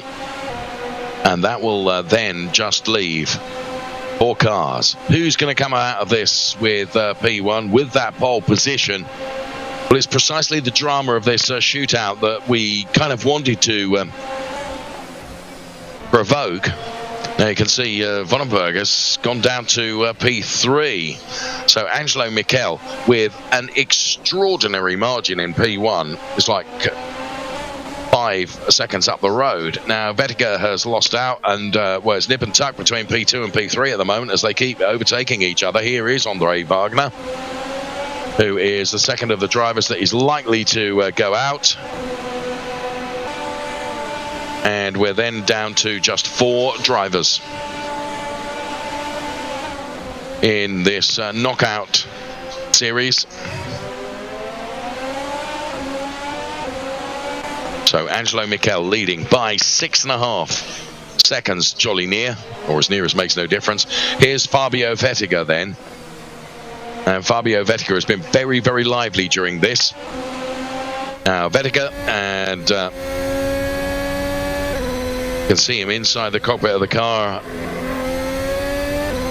the cockpit of the simulator, doing everything he can to try and get by the car ahead of him. And he's getting closer, getting closer, getting closer, dives to the inside, and a perfectly executed maneuver there. A very, very good, cool as a cucumber drive then from Vettiger, who now finds himself P2. Therefore, it's Vonenberg and the person that is in number 4 is Severin Bruderer. So Bruderer is in danger. Here's Vonenberg. So Vonenberg and Bruderer, unless Vonenberg can get by Vettiger now, trying to get the draft off the back of the Vettiger car. We knew it was going to be very, very exciting. And that's precisely now. You can see that Vettiger tried to make the car as wide as possible to deny Vonenberg. He almost touches, and now probably carries too much speed. Vonenberg will try and go underneath him now. But, of course, it is the long way around the outside there. I wonder whether Vettiger has just done enough now, because there about to make their way into the circle straight. It's been a valiant effort from Wonenberger to try and hold on to this. Angelo Mikhail sets the fastest lap, but it is Bruder and Wonenberger who are going to be out this time, which leaves the pole shootout to Angelo Mikhail and Fabio Vettiger. But Angelo Mikhail is just so far up the road. Look at the margin, just under 9 tenths. 9 seconds, not 9 tenths. So Fabio Vettiger then, he pulled it off when he needed to pull it off.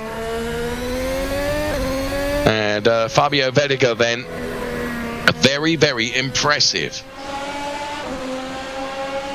Has been really, really enjoyable to watch. So I fear that our plans for the pole shootout are not going to be quite as dramatic in the final lap as we hoped. Because Angelo Mikhail has got just such a margin over Fabio Vettiger. So Angelo Mikhail then 9.7 seconds up the road from Fabio Vettiger. Seems to me it's likely to be P1 and P2 exactly as you see it on the left-hand side of your screen towards the end of that lap. Now, they do say nothing's over until it's over. And, of course, should Angelo Mikhail make a mistake, then Vettiger would be there to pounce and take advantage. But I just don't think so. So 6 corners left to do as Fabio Vettiger has virtually given up on it now. He knows that actually it's just going to be too much to get on terms with Angelo Mikhail. He was a bit scrappy and scruffy there, and you can't blame because Fabio knows that to try and get on terms, and it's all very well being as quick or getting on terms with the car ahead of you, you've got to try and find a way by it as well. And that is not easy to do. So a very, very assured drive from Angelo Mikhail then, who lights up the back and heads towards the timing line. And there we have it. Our qualifying knockout is done and dusted. Very impressive performance from Angelo Mikhail. So that will give us our grid for the race to come a little bit later on this evening.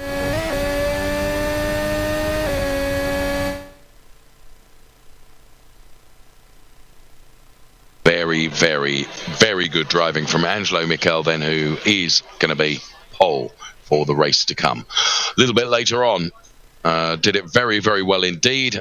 A valiant effort from all the others, though.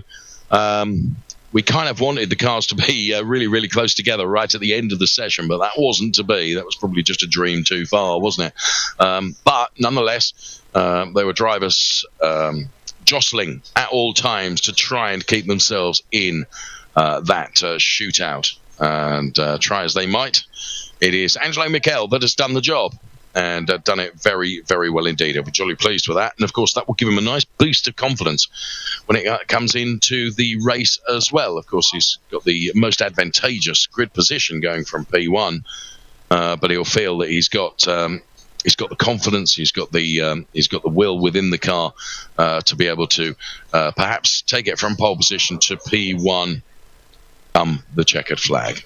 That, of course, is all in the future.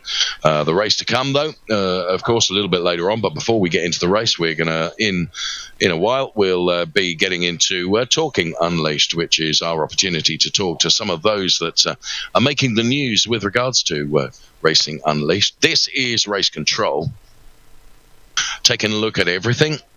And I don't think there was too much for them to contest over potentially that shootout, but they're taking a look at everything, and quite rightly too. Everything is fair and done properly here. You can see that trying to look to see who they're really investigating there, but they are taking a look, and Race Control doing a very good job up on the pit perch that they have here, with access to so many pictures and all the data, of course, as well. So track limits already having proven to be something of an issue here. Will track limits prove to be something of an issue during the course of the race? There is Angelo Mikhail then in Munich, who has done a fantastic job. And puts his headset on, and hopefully we're going to be able to speak to him, I hope.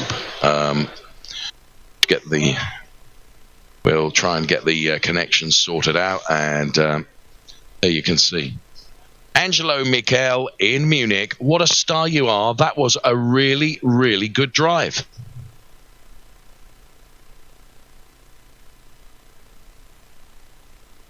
Well, he clearly can't hear me yet. Perhaps he can now. Angelo Miguel, I'll repeat what I said. It was a stunning drive, and you nailed it, friend.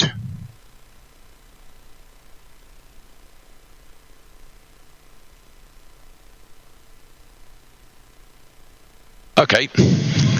So now can you hear you? Angelo. Yes? Yes. Can you hear me now, Angelo? Yes, I can hear you now. Ah, fantastic. Okay, listen, I was just extolling your virtues and making you a bigger star than you already are, because that was a brilliant drive in our first shootout. Well done, friend. Thank you very much. So, what was it all? Had you designed it all in your head, how you were going to do it, or did you just have to operate on track?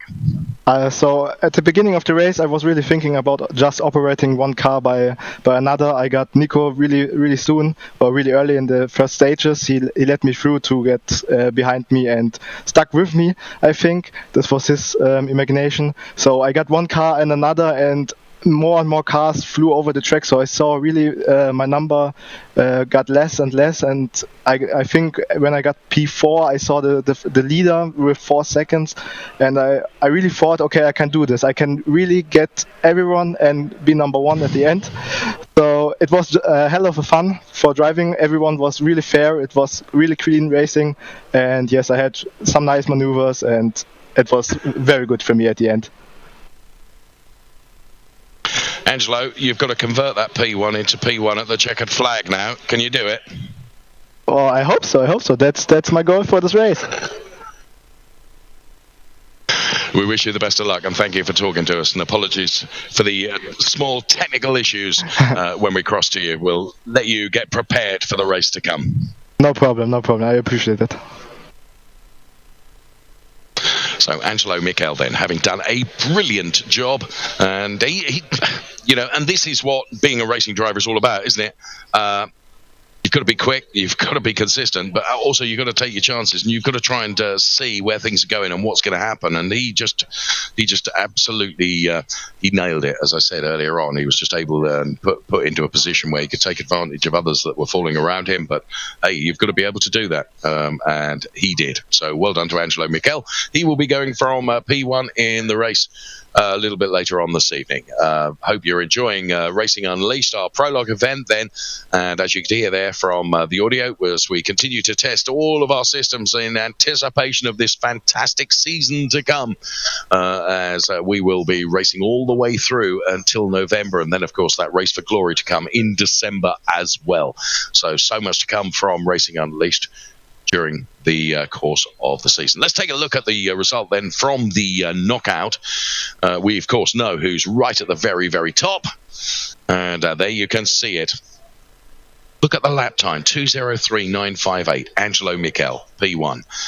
Going from P2 is going to be Fabio Vettiger with a 2:04.724. It's a very impressive drive from Fabio. He's going to be one to watch. Yannick Vunenberg also a 2:06.267 going from the second row of the grid, along with Severin Bruderer.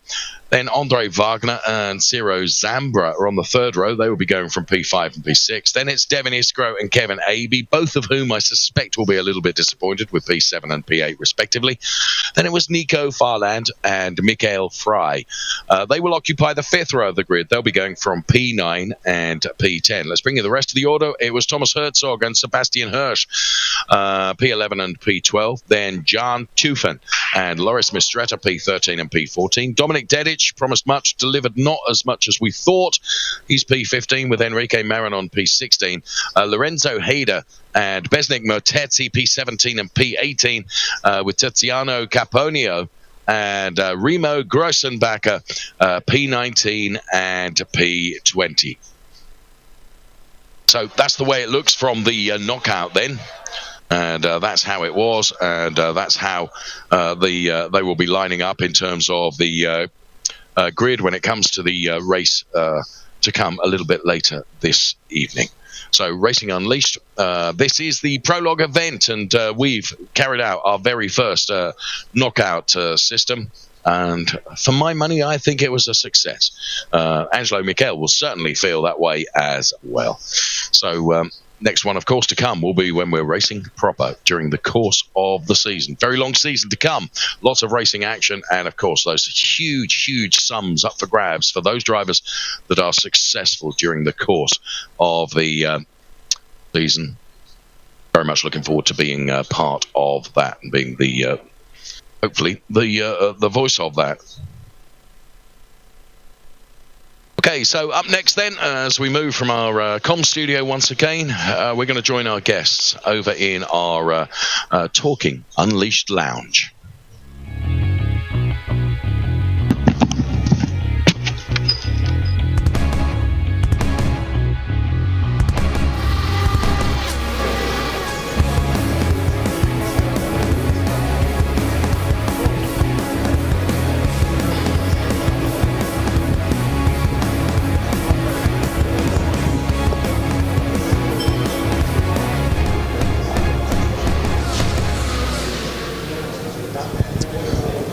I love the title of this, Talking Unleashed. It's fantastic.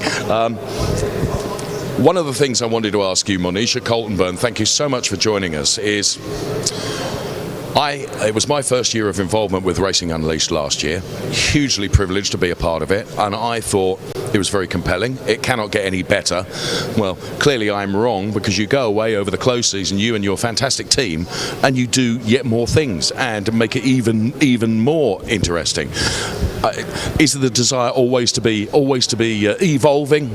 Absolutely. I think anyone as such who is in motorsport always knows you can always do a bit better. It's always about performance, not just lap time.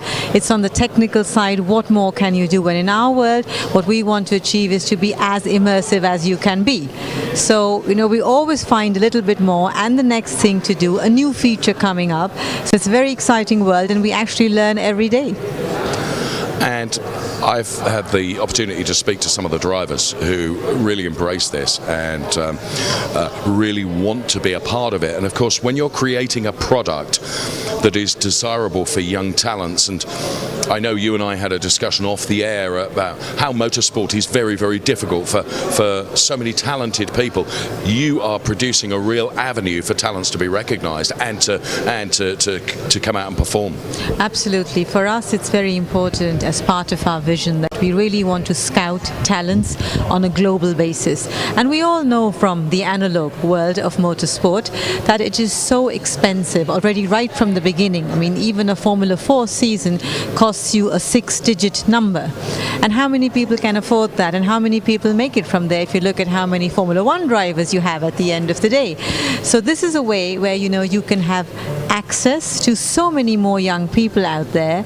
You start maybe really online with certain activities, you then get them over into our simulators, which is a very important training tool, because this is where these young people learn how to feel a little bit how it is in a Formula car, that we can simulate certain G-forces. Of course, it's a kind of reverse engineering, but they get a bit the feel for it. They learn the tracks, which is extremely important at that stage. They even learn communication with the engineering team behind them. And I can tell you from my experience in Formula 1 that when the step used to be taken from drivers coming from junior series to Formula 1, this was one of our biggest challenges, to tell them how you communicate quickly, efficiently, and give the right feedback. So all this you can already start training here at a fraction of the cost. So you have so many more people who you really can see what they can do. We have telemetry tools as well. So you can already start spotting, where are the drivers who have the talent, who have the right way of driving. All these are indicators at the end of the day. So I think if we continue with the way we are, it's just a matter of time that we actually, and together with other AI tools we will be using, to really have a fantastic talent base. It's extraordinary listening to what you're saying there, because when you explain it so well, it's absolutely obvious, actually, that this is the way forward, isn't it? Because what you're doing is you're opening up that opportunity for talents to be recognised. Therefore, Monisha, can I ask, do you think that it's only a question of time before we find a top-level racing driver that will have come through this route rather than the hugely expensive route of karting and single-seaters, etc., in the analogue world, as you describe it? Absolutely, because even in the analog world, virtual racing, sim racing, simulation is becoming so much more important. You know, there were test restrictions in place for so many years. There are restrictions on development activities, so track racing as such is restricted in many ways. So you have to go into that world. Simulators, the driver in the loop simulators, of course, are very important for a top team, a Formula One team.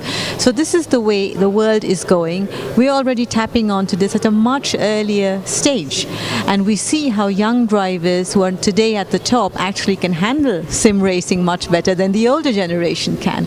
So it's just a matter of time till we merge them more and more.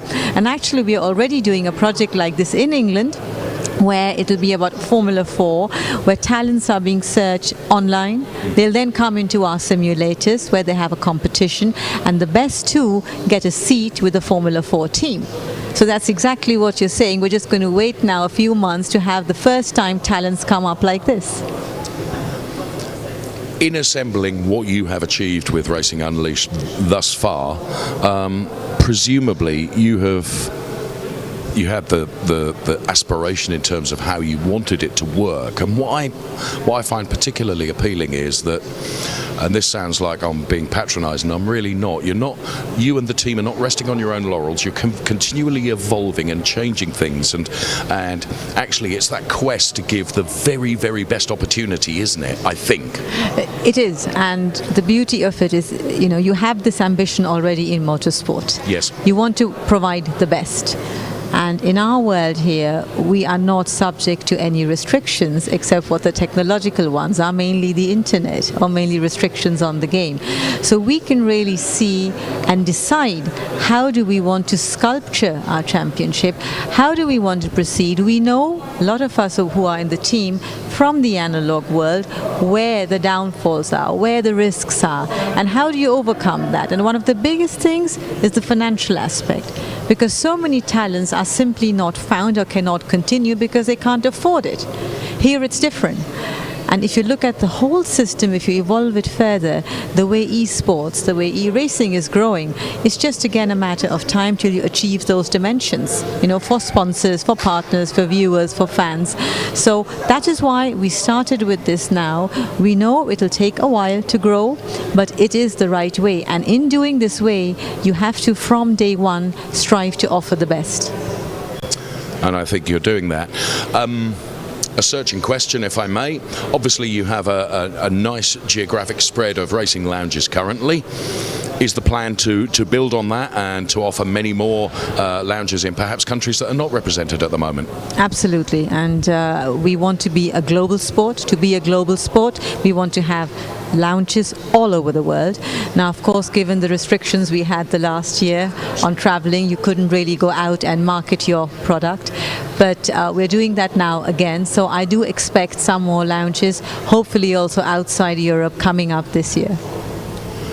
Because there are opportunities, aren't there, that it's not just restricted to Europe. I mean, you and I have only got to talk about Brazil and some of the wonderful talents that have come out of Brazil. So, and I wondered if that was very much part of your plan, was to expand the whole Racing Lounge brand across many more countries. But of course, softly, plus, you know, there will be people that look at this as an experience, because there is another side of the business. I was amazed that, you know, actually you can come here as a customer, and even someone of my less than svelte size could be machined into one of your simulators and have a very enjoyable 20-minute session or something.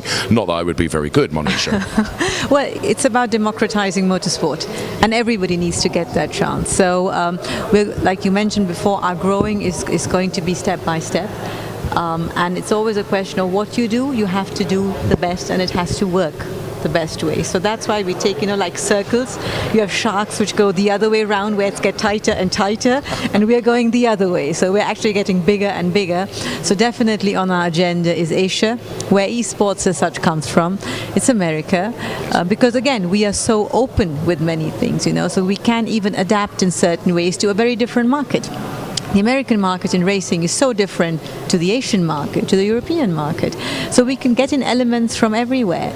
Latin America is equally important. Central America, for that matter, with Mexico coming up with such drivers. So the whole world is open to us, and we'll just take it with our circles getting bigger. My final question to you, and I'm so grateful that you've taken time to be with us this evening. I know you're very busy, and this is a Prologue event where all of us are testing everything that we can do. I was absolutely amazed when I looked at the prize fund for this year for our competitors. Was that always a plan to increase that still further, to really offer some huge fiscal advantage to those that are the best? Yes, it's absolutely part of our strategy as well, and where we are today is just a start with the 200,000 Swiss francs. We want to increase this much more, and we know from the analog world that if your ecosystem works really well, you can reach tremendous dimensions. Look at other esports where you are, and we're exactly hopefully going to go the same way. And it's an important incentive, because what we are about at the end of the day is a pure competition, very transparent, and about the heroes who are in there. And if the heroes deliver the way they are, you need to give them an award. So that just explains our whole system. It's not about, as yet, teams. It's not about who practices more from a team, who can afford more. It's about the person. And the best reward you can give that person is starting from the financial aspect, and then of course giving him, in his pride, showing that to the world and making him a hero. And that's what we love, of course, about the whole industry, isn't it? It's that hero situation. Monisha Kaltenborn, continue doing what you're doing, because you're doing a brilliant job, and we really are. I was going to let you go, but I'm not going to, because I think it's only fair for us to summarise everything that has changed, if you like, from 2021 to 2022. So I hope I get it right.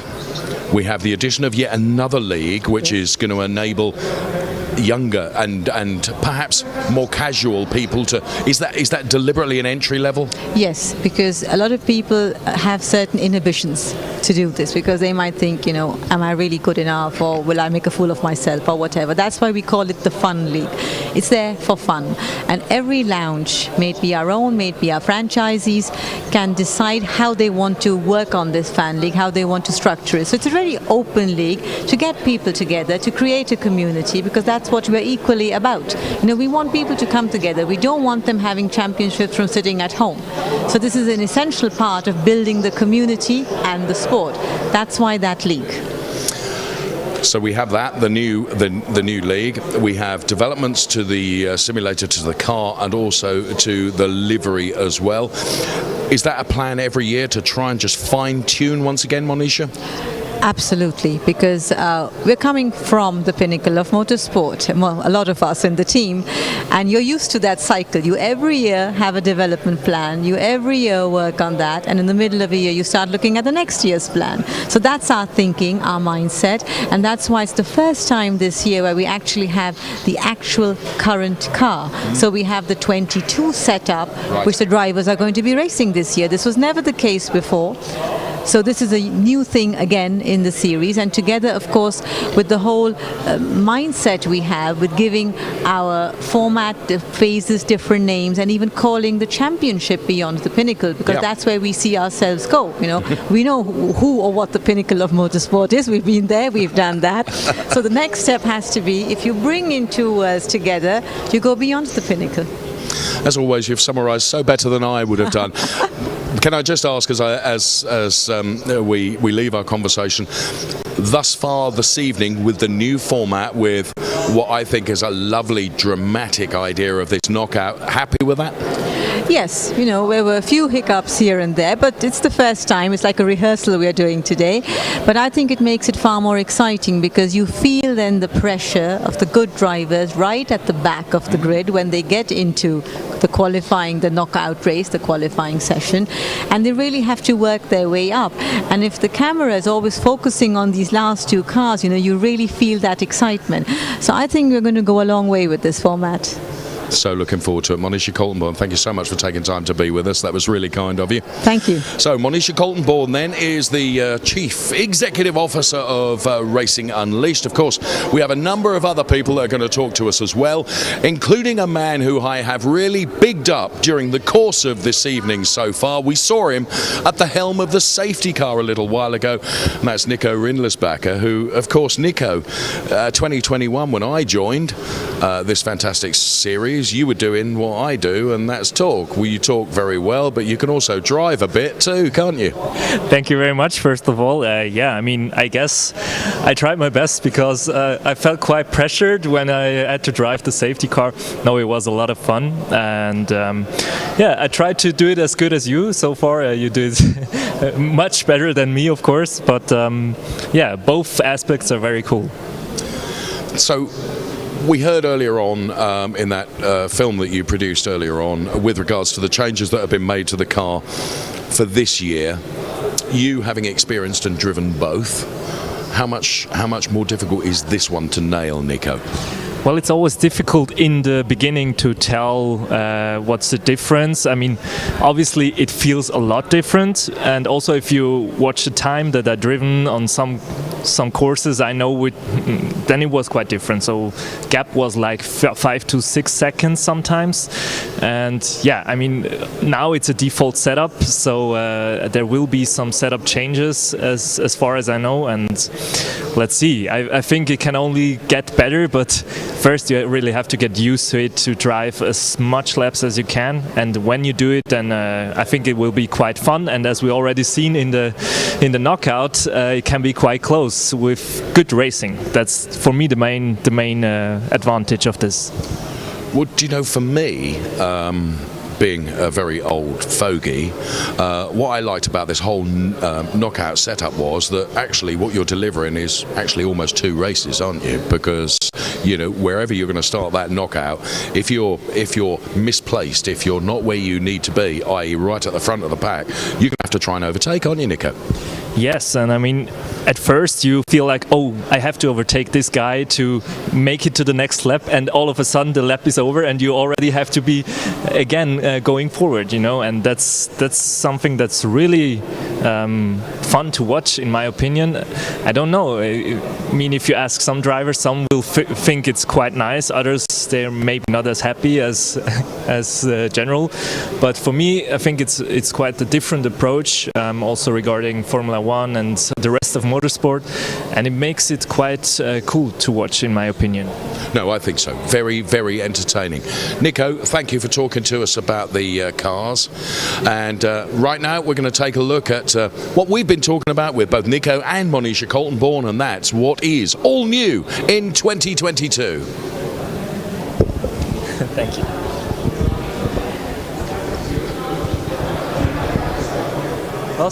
Welcome to Racing Unleashed. Red lights are off, away we go. Da müssen die Positionen hergeben. Wow, qué adelantamiento. Spät auf der Bremse.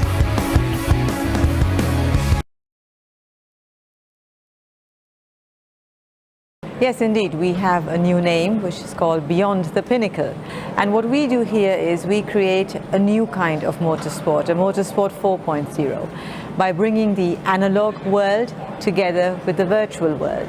So this goes for us into the future and beyond the pinnacle. We now have 3 phases. We start with the gear up, which is approximately 15 minutes. After that, it directly goes into the knockout phase, and that's a very interesting phase because we know that in the analog sport a lot has been spoken about knockout races, reverse races, and we've now put those elements in here. So what happens is that the drivers then start behind the safety car, and they have to actually, in the lap that follows, so this first lap, get into the reverse order of their standing in the championship. So in one lap, they get into that order, and once the safety car then leaves the track and you cross the start-finish line, you're then already in a race.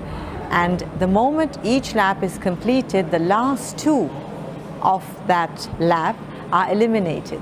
So like this, you bring in a lot of excitement, particularly at the back end. We this year have added a new league to our existing Racer League and Challenger League, and we call it the Fun League. And this is really a league, the name says it, people should come have fun. They are competitive, so I think that's going to be very similar what people want to achieve. But it's nothing at such a regular basis, it is not centralized, so each lounge, may it be ours or of our franchisees, can actually determine how they want to have this fun challenge looking like and cater to their people. I mean, it starts in the back. You have a new rear wing, you have the winglets in general, they changed, the front wing changed. You now have coverage of the wheels, which leads the air more. The floor on the bottom is quite different, and the car is also heavier. So there are a lot of changes. I mean, obviously the weight, it's not an optic difference, but you feel it when you drive the car. And yeah, the rest is really designed to have better aerodynamics, so you feel that, but at the same point you don't reach as high speed as before. So at first it's different, but as soon as you get used to it, it's really fun. And I think if you compete on the track against others, it will be even more fun, because it feels like more pure racing. It's a whole different experience, and it will be quite fun. It's much more dynamic, and compared to last year's car, it looks fresh, it looks a bit more aggressive, it looks so that you can really see a difference, because it's also like in real motorsport, when you do your car livery day, your car reveal day, it's also in the virtual world, it's also the same for us, that it's a big day. And for this year, we did something completely new. We have asked one of the famous designers in the UK, his name is Mark Antar, to come up with 2-3 proposals how the car could look like. And then we didn't decide it, we put it in, we let our community decide. And the majority was pretty clear, and the car looks great. It looks different, it looks aggressive, it looks sportive. And it reflects also the values of Racing Unleashed.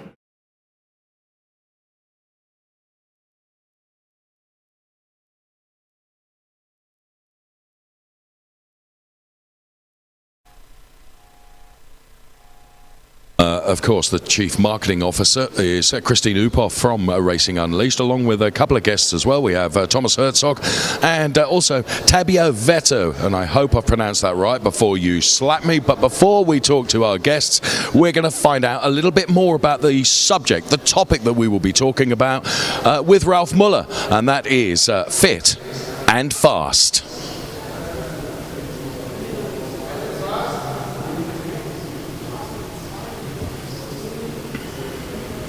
Hi, my name is Ralf Muller. I'm the Chief Fitness Officer of Racing Unleashed. For esports, sim racing, physical and mental fitness is important.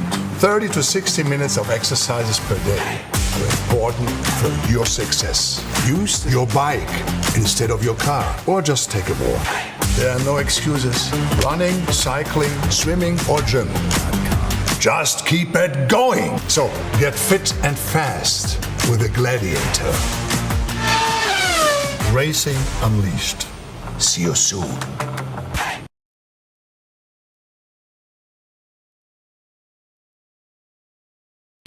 As I said, the Chief Marketing Officer of Racing Unleashed is Christine Uphoff. This is just another example of you and Racing Unleashed doing things very, very properly, isn't it? Absolutely, because Ralf Muller, he's our brand ambassador and he's our influencer, and not only this, he's our CFO, our Chief Fitness Officer. And esports is sport. you need to be trained, you need to exercise to be fit and fast in the simulators if you want to do it properly. And this is the reason why we set up this program together with Ralf Möller. At the beginning of the year, we set up a competition and asked our audience to apply if they want to be part of the Fit and Fast program. The program is pretty simple. Ralf Möller will support you, either, back from his home in Santa Monica, or via YouTube channel, or live on, if you do an Insta with him. And we were asking candidates if they want to participate. The journey is quite simple, because we want them to participate in the Challenger League at Racing Unleashed, because we want to make motorsport accessible for everyone. And this year we have 3 leagues. The first one is called, it's the Fun League. It's not going to be streamed, it's just the entry. And you can go to one of the lounges when they arrange this, and you can go for a run. The second level is the so-called the Challenger League. And this is where our participants will join. And they be part of the journey. It's not only that this is a kind of a one-off, it's a program set out for the full year, for the full season. We have 10 races, including today the Prologue, and then another race, which is the Battle of Glory. And we will train them, we will support them, and we don't leave them alone on the journey. So it's quite simple, because we have 4 participants. Thomas is one of the 4, Tabea is another one, and then we have Zero. Zero is 15. He's also racing today in our lounge in Zurich. And we have Tanya, also from Switzerland, participating. Because we want to attract, especially with this program, a target group which has not yet been in touch with sim racing before. We want to attract women. We want to attract people like you and me, who have not been in this fantastic simulators and did not get this experience. So, and this is, you're looking at me, I can speak for hours about this, because it's one of my heartfelt projects. I really love it. And together with our with our partners, we will make it work. But what you're saying is just, I could listen and listen and listen, because actually what you're saying is absolutely, I'm sure, is the case. I mean, Tabea, if you wouldn't mind passing the microphone or Christine passing the microphone over to you. Hello. Clearly, you've been attracted into it, haven't you? Yes, I'm very attracted to it. And also, I know I have to be strong to compete with the men. So I'm very happy to be part of this challenge and to be with Ralf Möller, to be ready for the new season. And, I mean, Ralf is an iconic individual, isn't he? Let's be honest, and he's certainly not somebody that I would argue with. But presumably, you find him, inspirational, and also he has the right attitude. He knows how to drive exactly what needs to be done. Yes. His attitude is very impressive. I was very, nervous to get to know him. And, he's kind of a person. I mean, he's a very special one. And let's have a look and have a conversation now, if we can, with Thomas. Now, Thomas, if I dare say, just a bead of sweat across the forehead here, because, of course, any form of competition is going to take it out of you, which is why it's critical, isn't it, that to be fast, first you have to be fit. That's right. As a former race car driver, I know what it means to be fit. So he shows me a few of exercises that I make at home for going fit, and I running everywhere, and I drive with my bike, and with the fitness exercises, I'm going to be fast in the cockpit. That's for sure. And it's not only about physical, it's about mental fitness as well, isn't it? The base of your mental fitness is to be in form with your physical. That's for sure. in every sport you need to be fit with the physical conditions, and then the total of that is to be fit in the mental base. So that's it. Sorry to keep juggling this microphone around, but I just want to come back to Tabea for just a moment then, because you touched on earlier on the fact that you knew that if you're going to compete with men on equal terms, you've got to be the very best that you can be. What I'm really pleased about, and I'm not sure whether it's fit and fast or whether there was other motivations, but actually you're absolutely and utterly determined to do that, and that's so encouraging. Yes. I already grew up with motorsports. Yes. And I love it forever. And so I always had to compete with men, so I know what it means. And this is just something new. I really want to get into it. And if you wouldn't mind passing that back to Christine for me now, is this not just an example of how serious Racing Unleashed takes the whole package in terms of opportunity offering, in terms of making sure the people are prepared in the right way by making sure that the specialists are involved, etc., etc. It's just very rounded, isn't it, Christine?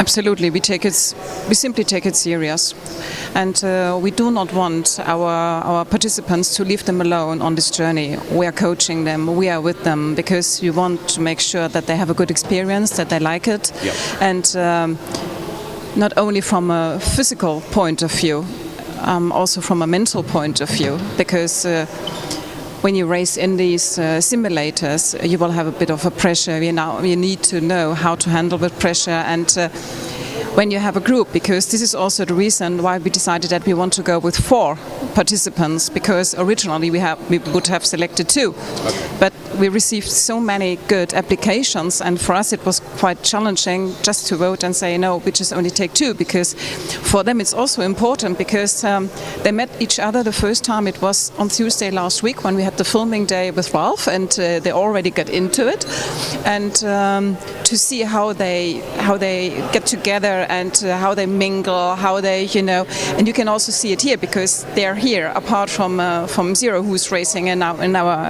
other lounge in the circle, and because they can also interact. They can say, hey, how is it going with you? How do you are not, we don't leave them alone as Racing Unleashed, but it's a small team.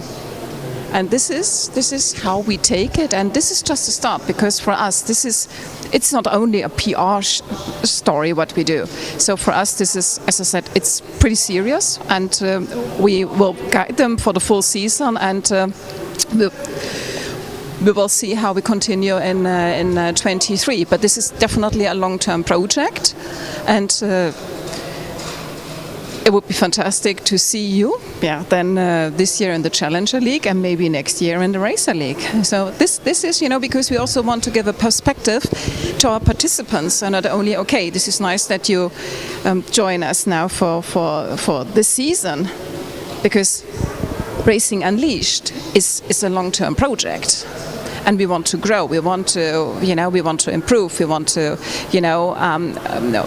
we never keep, where we want to be. So we always want to.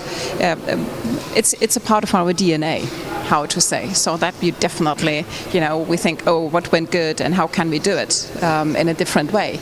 So we're always challenging ourselves on a day-to-day business. Well done. Tabea, Thomas, thank you for joining us. Christine, as always, lovely to talk to you, and thanks so much for what you're doing, and the way you express the desires and the community that we are building, and all being part of and really looking after, and quite clearly fit and fast is going to be the way to go. I think that brings a close to our very first program, which was called Talking Unleashed, and of course when it comes to the next racing event, there will be another edition, we hope, of Talking Unleashed. So thank you very much for being part of this. Thank you.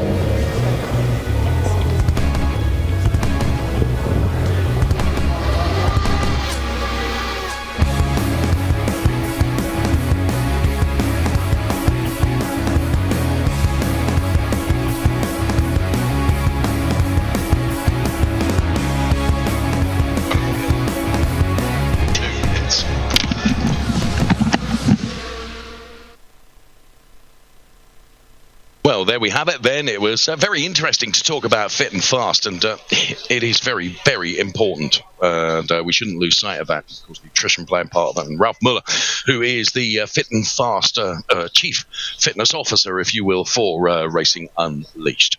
So, what have we done? Well, we've learned a lot. And, of course, the big part is still to come. And that, of course, is the race. The grid has been set, of course, from the qualifying and the knockout through qualifying, all part of the new package of Racing Unleashed as we go beyond the Pinnacle. And very much looking forward to the 30-minute race to come. And then, of course, the podium at the end of that. And do bear in mind that this, of course, is a prologue event, which is providing us the opportunity to test all our systems and ourselves, and also ahead and in anticipation of what is going to be a very, very exciting season this year, with a bigger prize fund than ever before, more competitors than ever before. Racing Unleashed going from strength to strength, and you are very much part of that, and we're delighted that you have joined us. So the drivers are beginning to get themselves ready for what is going to be a very interesting 30-minute race to come here. And we are using the Zurich airport track, as you have seen from the free practice and also from the quali session. So gear up, and also the knockout qualifying. And we will be back onto that track for the 30-minute race to come a little bit later on. Great to talk to Nico Rindlisbacher as well about the new car for this year, and how continually developing and doing stuff to never rest on their laurels. And the car's always being honed, and the simulators being honed, and also the programs being honed as well, in terms of the qualifying and the practices. And also just love going through that knockout phase. Really, really interesting. So there we are. It's been something of an eye-opener, this prologue, and will continue to be, I am sure, when it comes to the race as well. Race control, I can see from my vantage point here, are beginning to get themselves ready, and drivers settling themselves into their positions and into their sims, whatever lounge they happen to be racing in, whether it's Calm, whether it's here in Kemptal, whether it's Madrid or Munich or Zurich. And as we heard from Manisha Coltonborn, very much a plan to open more lounges around various parts of the world, so that everyone can experience and be part of Racing Unleashed. Delighted that you're here with us and you're experiencing it right now. This is the prologue event, a non-championship event. And bear in mind, right at the end of the season, we have another non-championship event. That's Race for Glory. That will be coming up right at the end of the season. In fact, that will be in December. So let's take a look at the starting grid then for the race to come. And that will be on your screens any moment now. And we'll be taking a look at the grid to see who is going from where. Hopefully we'll be chatting to some of the drivers as well. So here is the grid then. Going from P20 is Remo Grossenbacher. Remo, welcome to the grid. You've got some work to do, haven't you?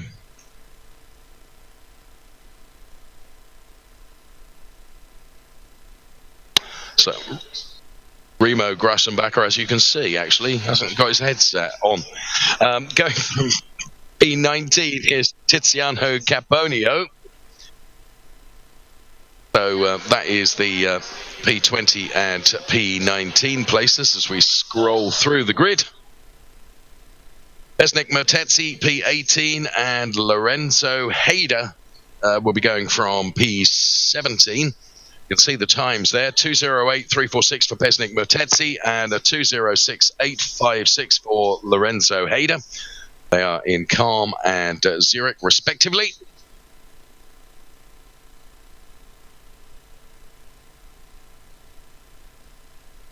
So that P18 and P17. Try our luck with Besnik Motezzi. Besnik, good evening. No. Here's Enrique Marinon. He's going from P16. And Dominic Dedic, he's going from P15. So Madrid And Enrique Marinon with a time of 2:06.156. Dominic Dedic in Zurich with a time of 2:06.232. That then is the 8th row of the grid for the race to come around the Zurich Airport circuit. Next we'll be going to P14 and P13. These are being processed and computed literally following that knockout earlier on.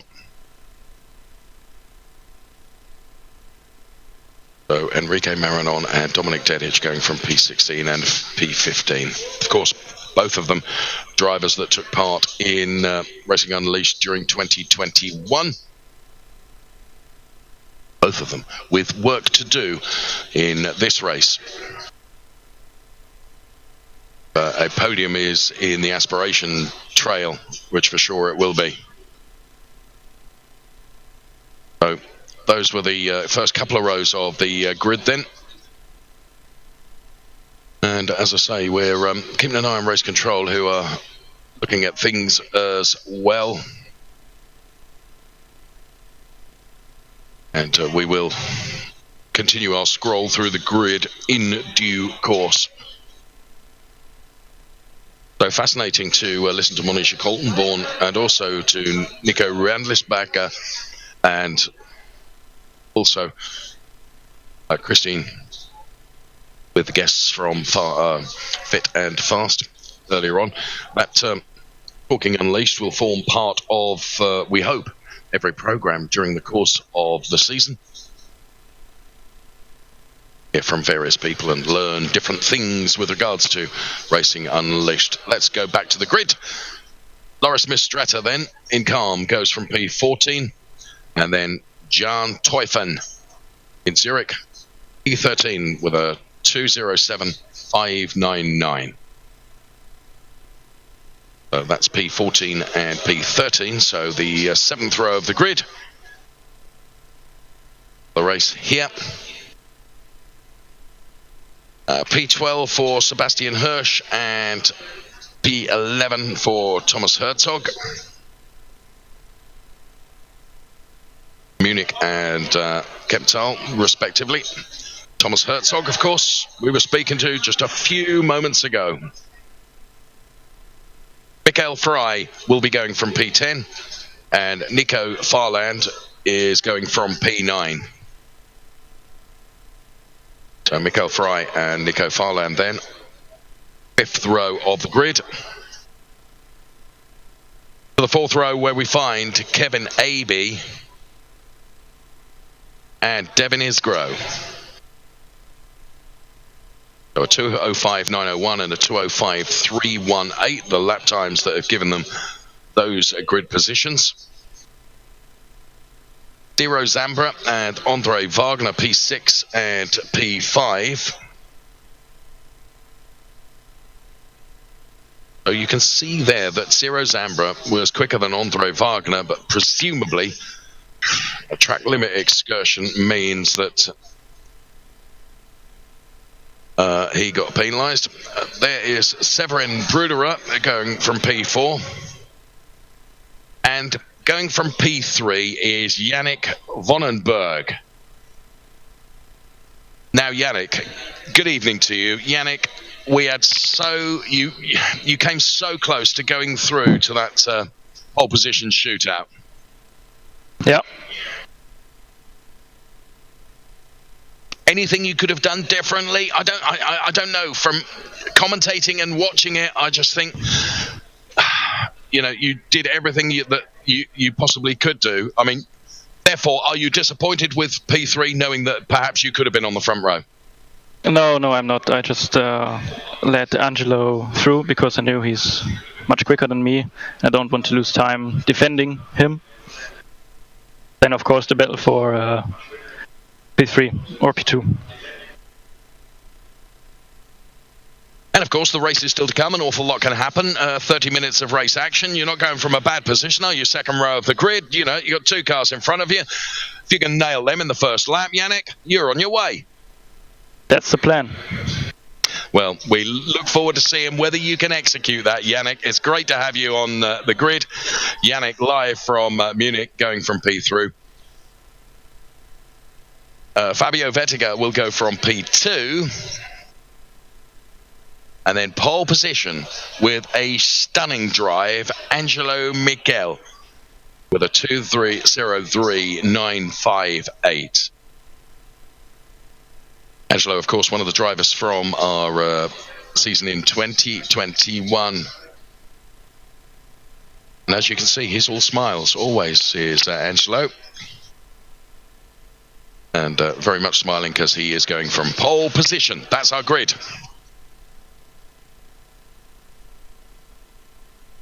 So Barland then getting a penalty and goes back to 11th. And as I say, it was track limits that did for them, I think. Oh, that's the way it looks then for the grid. Hopefully now that we've spoken to a couple of drivers on the grid, we'll get rid of this hideous echo that's in my headphones at the moment, which is really rather off-putting. Seems to have gone, as if by magic. What a fine production team we have here. And, of course, the race to come. 30 minutes of race action from Racing Unleashed. We are on the Zurich airport circuit. And the drivers, as you can see, they're in the cockpits ready to go.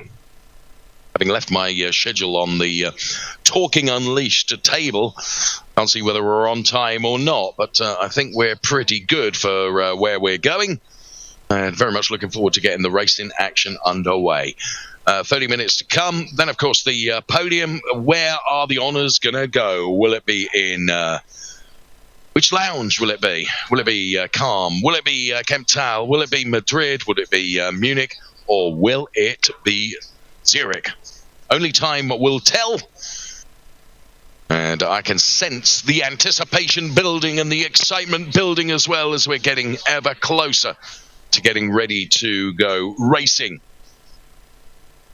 Is Racing Unleashed, our prologue event. Bear in mind that this is not a championship scoring event. There is one of our lounges.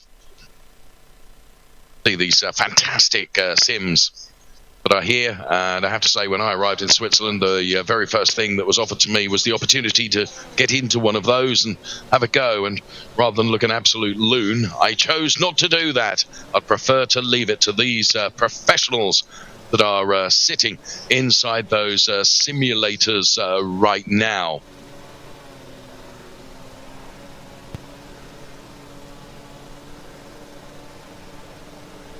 So, the cars all lined up on the grid. And we are looking forward. Brilliant 30-minute race to come.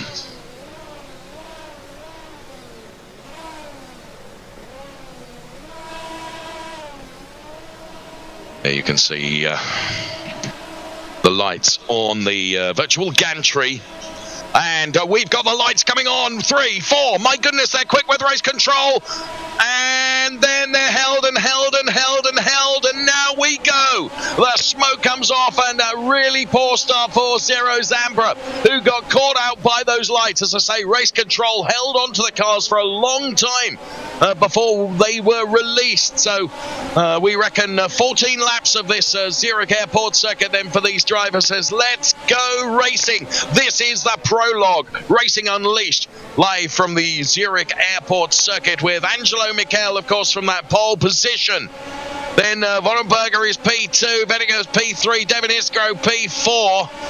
And people that are making moves, well, no surprise, Matezzi has moved up, and so has Hirsch as well. And Dominic Dedic, I think, has gone the wrong way. We're on board with Devin Iskro right now, who's P4, who can see the 3 cars in front of him. And here comes Fabio Vettiger. So this is a fight going on for P2. Fabio Vettiger goes through on the inside, a brilliant move if he can make it stick. And now his target sight's very much on Angelo Miguel ahead. So Angelo Miguel then, who proved to be so dominant during the qualifying and the knockout session, has put something of a 1.1 second margin over P2 already. And Herzog, you can see on the right-hand side of the screen there, also in a battle as well. And Herzog chasing to the best of his ability. And wow, I think the fight could be on for this P1 position. But lots of fights going on throughout the pack. Of course, the opening lap of this Zurich Airport Circuit Prologue event. There you can see diving up the inside and getting the better of Bruderer there. So it's Mikhail Vettiger, then it's Iskro up to P3 as Vonenberg is down to P4, then it's Bruderer, and here is Ciro Zambra then trying to make up for that start, which didn't go according to plan. Side by side they go, almost some panel rubbing between the two of them, and Bruderer now relegated to P6 as Ciro Zambra up to P5, but they're neck and absolutely side by side here, and now getting the real run is Bruderer. Oh, and a little bit of contact there for Zambra, and another car goes right into the barriers. I have a feeling that was Herzog, you know. So Ciro Zambra then, P5 it is. Angelo Mikhail has put another second on Vettiger then, so Angelo Mikhail is 2.5 seconds to the good. This is Severin Bruderer then, and Severin Bruderer, who ahead has got Caponio and Zambra. So this the first racing event of the year, albeit it's not for championship points. This is the Prologue event. Here's Kevin Abe, who's P9. He's got Herzog ahead of him. Herzog, who we were talking to just a few moments ago about fit and fast. And he is fit and he is fast. And he's running in P8 at the moment and being chased by this man, Kevin Abe, who is P9. Hader is P10. Then it's Hirsch, who is now relegated to P11, and Bertik Matetzi down to P12. Grossenbacher is in the pit lane. Dominic Dedic running in P19 as Angelo Mikhail has put another couple of seconds onto his P1 position at the moment. So we're on lap 2 of 14 here of this Zurich Airport Circuit, the circuit which is some 7.6 kilometers long. Severin Bruderer then very much in the action, getting past Zambra. Here comes Zambra with the fight back, got the inside line, but that soon becomes the outside for the next turn. Wow, king of the late breakers there, as Severin Bruderer now dives to the inside. But what a fight is going on here. This is the contest for P6 at the moment, and a brilliant contest it is. So where can Bruderer try and unsettle that car ahead of him? And now flying into the battle as well as Kevin Abe. So fastest lap is set by Angelo Mikhail. No surprise there, got clear track ahead of him. Absolutely nothing to worry about. Lap 3 of 14. Where's the time going? This race is going by so quickly. What a great race we're enjoying. Angelo Mikhail from Devin Iskro, from Vettiger, then it is Vonenberg, and a strife for Lorenzo Hader into the gravel. So Lorenzo Hader goes off, and also going off there was, I think it was Kevin Abe, but here is Kevin Abe. So Loris Mistretta in strife. Here's Enrique Marinon to the right-hand side of your screen. And Enrique Marinon doing some chasing down as well, as indeed he needs to. So side-by-side view that we have.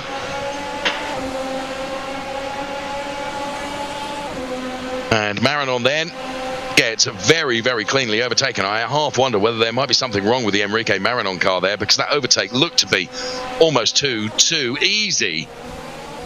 But here comes Enrique Marinon fighting back now. You can see a whole gaggle of cars now contesting these places. There's 4 cars involved in this as one goes around. And the one that went around was Matetzi, I believe. When we split the screen becomes much smaller, and with my fading eyesight as a consequence of age, can't quite see. This is Enrique Marinon then, and Enrique Marinon, and I think that's Mikhail Fry to the right-hand side. And sure enough, Enrique Marinon gets by Mikhail Fry, but here comes Fry, take that, and comes back. And now Marinon comes back as well. Extraordinary between the two of them, the fight that they're having here. And of course all this is just playing into the whoa. Well, that was a turnaround if ever there was one. Angelo Mikhail then with the fastest lap, and as you can see is already up against some of the others. Angelo Miguel, of course, will encounter traffic with the back markers. Loris Mistretta will be the first one that he will come across. We're with Fabio Vettiger then, who is P3. This is Severin Bruderer, who's running in P7. Angelo Miguel now with an unbelievable 6.5 seconds of margin over Devin Iskro and then Fabian Vettiger. Let's go on board with Severin Bruderer then. Split the shot so you can see him at work inside the sim as well. And here's Kevin Abbey, is right in the thick of it here. Oh, and a little side swipe there between the two of them. Kevin Abbey survived that okay. The others certainly didn't. So Kevin Abbey and Jan Teufen. Teufen is currently P10. Kevin Abbey is the car behind him. This is Jan Teufen that we're on board with now. He's in our lounge, our racing lounge in Zurich. He goes over the hump on the track then and gets ever closer to the P9 driver that's just ahead of him. Jan Teufen has got him very much in his target sights. Whether he can get on terms, that's quite another question. It's all very well being as quick as the car in front of you. You've got to find a way by it. This is Andre Wagner then, who has Kevin Abbey, the very wayward Kevin Abbey at times, ahead of him as Andre Wagner gets wayward on his own. Just a complete miscalculation of steering input. The car was up on two wheels. Andre Wagner, what advantage he'd got, he's completely lost now as he's dropped way back to P17. Also see that Mikhail Fry and Hirsch were involved in something because Hirsch has dropped down, and there you can see Sebastian Hirsch then, I think, getting passed by Mikhail Fry there as we saw that on screen, as Angelo Mikhail then continues his quest right at the front. We're on lap 5 of 14. Sebastian Hirsch and Bruderer has got by Sambra, and Sambra's dropped behind Herzog as well. So the fit and faster Herzog then running in P7 at the moment with Farland P8, Teufen P9, and Zambra now down there in P10. Zambra's quite clearly got something of an issue because he's dropping down the order like a stone. Angelo Mikhail most certainly is not. And here is Andre Wagner.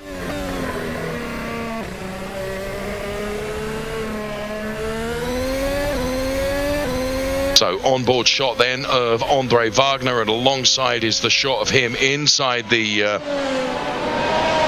sim as well.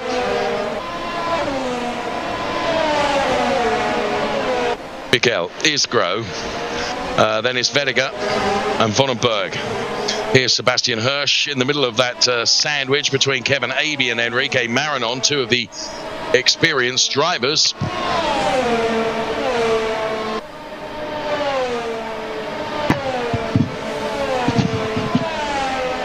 So Sebastian Hirsch, well, making contact with the barriers there, just seemed to lose grip. And that has dropped him down to P15. Here's Jan Teufen, who is right on the back of Nico Farland now. So Nico Farland at P8 and Jan Teufen is at P9. And he's really in the slipstream of the car ahead of him. Through the speed trap they go. Is he going to dive to the inside? No, he's not. He wasn't quite close enough to be able to do so. Goes to the outside now, but it's a long way around the outside, but a good trajectory off the back of this could give him an opportunity into the next turn. Split the screen with Enrique Marinon on the right-hand side of your screen, as well as these two continue to do their battle on the left-hand side of your screen. Teufen. So here is Enrique Marinon on the right-hand side. So splitting that screen for the battles that are going on, trying to bring you maximum entertainment by bringing you all the battles that are going on at the moment. One person that's not involved in a battle is Angelo Mikhail, who is way up the road. Here's Enrique Marinon then. And it's nearly going to be a three-way fight here because Hayder into the mix as well. potentially. Angelo Miguel, just out of interest, may I just say, has added so much time. He's now 8 seconds up the road over Devin Isgro and Fabio Vettiger. So Enrique Maranon, wherever he's tried to put it on Kevin Abey, he's failed. He's not been able to do it yet. Is it a question of when or if? I'm not sure. He's close enough, to be honest. And of course, he's going to be under strife himself shortly. And did he make a mistake there? So Hayder goes through. So it's going to be Hayder now chasing Abey. Oh, and Lorenzo Hayder then, it goes from bad to worse as he clatters into the barriers. Here's Tiziano Caponio. Tiziano Caponio then currently running in P5. It's Vonenberg ahead in that P4 position. And you can see the top three have really broken away from them a bit. So we're thinking that Dedic got a drive-through penalty, which is why he's disappeared off the results chart. Oh, Tiziano Caponio there. That was a real nerf between the two of them. Now, I'm not sure that Vonenberg was at fault there, because I think it seemed to me like Caponio just got very, very sideways, and Vonenberg, I don't know, 6 of one, half a dozen of the other. I wasn't really looking quite closely enough at it going on, but Vonenberg is fighting back now. So it's an inversion of places, because it's P4 and P5 now with the roles reversed. So Vonenberg will be wanted to get back at this and still potentially keep himself in with a half a shout of being able to get up the road and get into a podium playing place. But going to be very difficult now. We're just about reaching the halfway stage of the race. We're on lap 7 of 14. And here is Dominik Dedic now, who is really, really pushing hard. But bear in mind, we think that he has had a drive-through penalty. So he's got a lot of time to make up here. But we do know that Dominik Dedic is a supreme driver. No question about that. This is the Racing Unleashed Championship Prologue. We're live from the Zurich Airport circuit. And once again, we split the screen to bring you both the battles simultaneously. Angelo Mikhail knows no boundaries, because now he's 10 seconds up the road on Devin Isgro. And then it's Fabio Vettiger that is running in P3.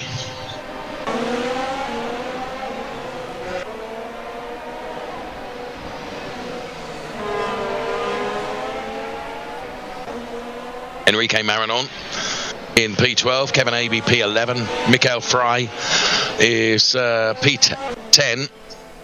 As Enrique Maranon now is closer than he's been to Kevin Abey for a while. He tries to dive to the inside, then goes to the outside. So Abey very much closed the door. They're side by side now. Enrique Maranon trying to have a go here to the inside, but that quickly becomes the outside.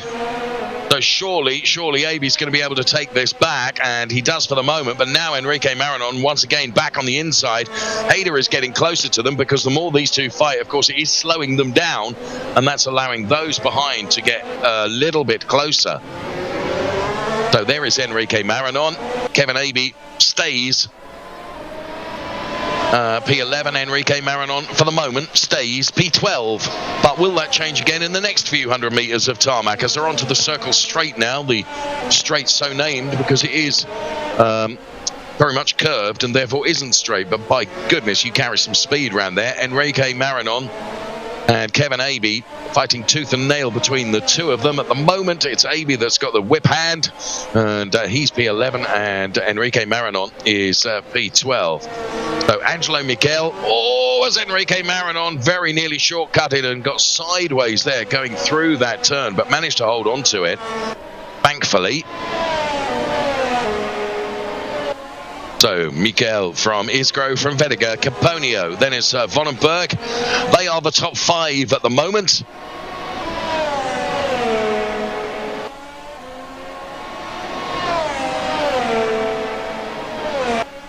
Big circuit, this Zurich Airport circuit.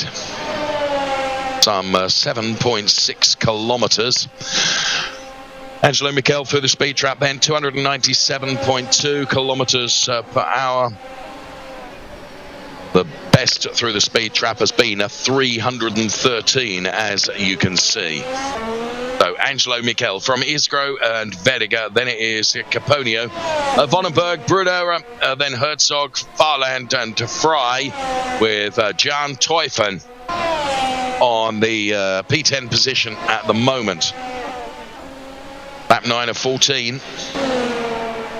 And the first event of the season, albeit a non-championship event. This is very much like the race for glory. This is going to be an event that is for the honour, if you like, rather than the championship points. And well, Angelo Miguel must be so pleased with the performance that he's developed and delivered today, and this is going to put him into a very confident position for the rest of the season as Enrique Maranon once again now takes the fight to Kevin Abey. It's been one of the most intense fights, and it's for P11 and P12. Kevin Abey, Enrique Maranon continuing to fight as hard as they are. Absolutely brilliant to watch. So wherever they can try and have a go, and of course trying to catch into that is Hader as well. He's trying to buy into that battle as well, using every single bit of track that they possibly can to try and unsettle each other. Whoa! Who that was that went straight on there that we just saw in shot. Here's Jan Teufen, who's currently in that P10 position. Mikhail, Isgro, Vettiger, Caponio, Vonenberg, Bruderer, then it's Herzog, then it's Fry, Farland and Teufen, the top 10.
So Teufen then relegated by Farland.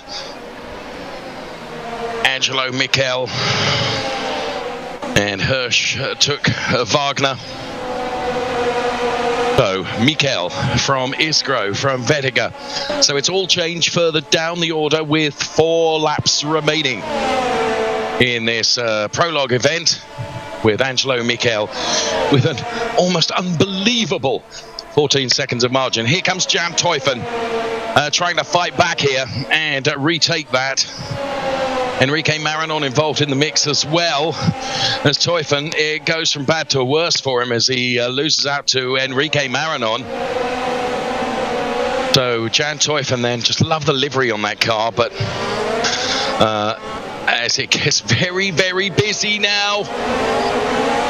And And Jan Teufen is right in the mix here. Enrique Maranon is on something of a mission, and that played into the hands of Jan Teufen, who was able to get back by Farland. Here comes Farland having a go. And to the inside, Teufen on the outside, but he'll have a slightly better trajectory and he'll be in the right place for the left-hander that is coming next. And they make contact. There's contact between the two of them. What's that going to do for the next turn? And behind them, you've got Aby and the returning Dominik Dedic.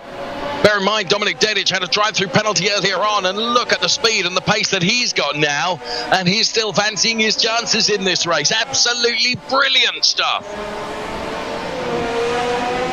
So Jan Teufen then, who has been right in the mix of it, oh no, now finds himself right in the metal of it, because he's up against the Armco barriers. What a shame, what a shame. Nico Farland then, who rounds out the top 10 with Dominik Dedic now in P11, unbelievably, bearing in mind that there was a drive-through penalty. So Nico Farland now being pursued by Dominik Dedic. Race leader, 15.6 seconds up the road. And we're on lap 11 of 14. So very much reaching the closing stages of this Racing Unleashed Championship Prologue. As Dominik Dedic goes for it here. Wants to put himself into the top 10, and I think he's done it because he's going to have the right line here. Well, he is denied, and then denied once again by Farland, who's putting up very, very strong resistance here. And why shouldn't he? So Dominik Dedic having to fight really hard. It's Michel from Isgro, from Vettiger. They are the top three as Dominik Dedic gets ever so lively now on Nico Farland. You can almost feel his frustration. And I think there was a little bit of a touch between the two of them there. Well, there's certainly a touch now. As on they go with Farland still showing a clean pair of heels to Dominik Dedic. But Dominik is trying to find a way by. He slips out of the slipstream. Dives to the inside. His racing room left just. And Dedic puts himself back ahead of Farland. But for how long? Because this has raged and raged and raged, and looks like it will continue to rage right until the end of this race. So, Dominik Dedic in P10. Enrique Maranon is P9. The top 8 is Mikhail Vettiger, Isgro, Caponio, Vonenberg, Bruder, Herzog, and Mikhail Frey. They occupy the top 8 positions. Then it is Enrique Maranon, Dominik Dedic, Nico Farland, and Kevin Aby. Now, at this rate, nothing is done until we see that checkered flag. And race control. Here, race control. Here's race control. Enrique Maranon, 10 seconds for reckless driving. Sebastian Hirsch, 10 seconds for causing a start crash. Lorenzo Heider, 10 seconds for causing a start crash. That's it. Jan Teufen is into the barriers. We were hearing there of a number of penalties that were being issued. Enrique Maranon getting one, Heider getting one as well. There were time penalties. So when it comes to the final graphics for the end of the race, you'll see those drivers drop down the order. Neither of them are in the podium places at the moment, so not too worried about that, as Enrique Maranon and Dominik Dedic start arguing over P9 and P10 and who's going to take which, and Mikhail Frey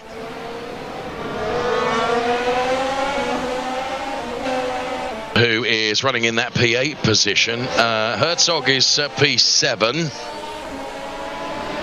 and Angelo Miguel is very nearly 19 seconds to the good up the road, and will be starting the last lap of the race in about 6 turns time. If you look at the map on the right hand side of your screen, here is Devin Iskro, who is P3.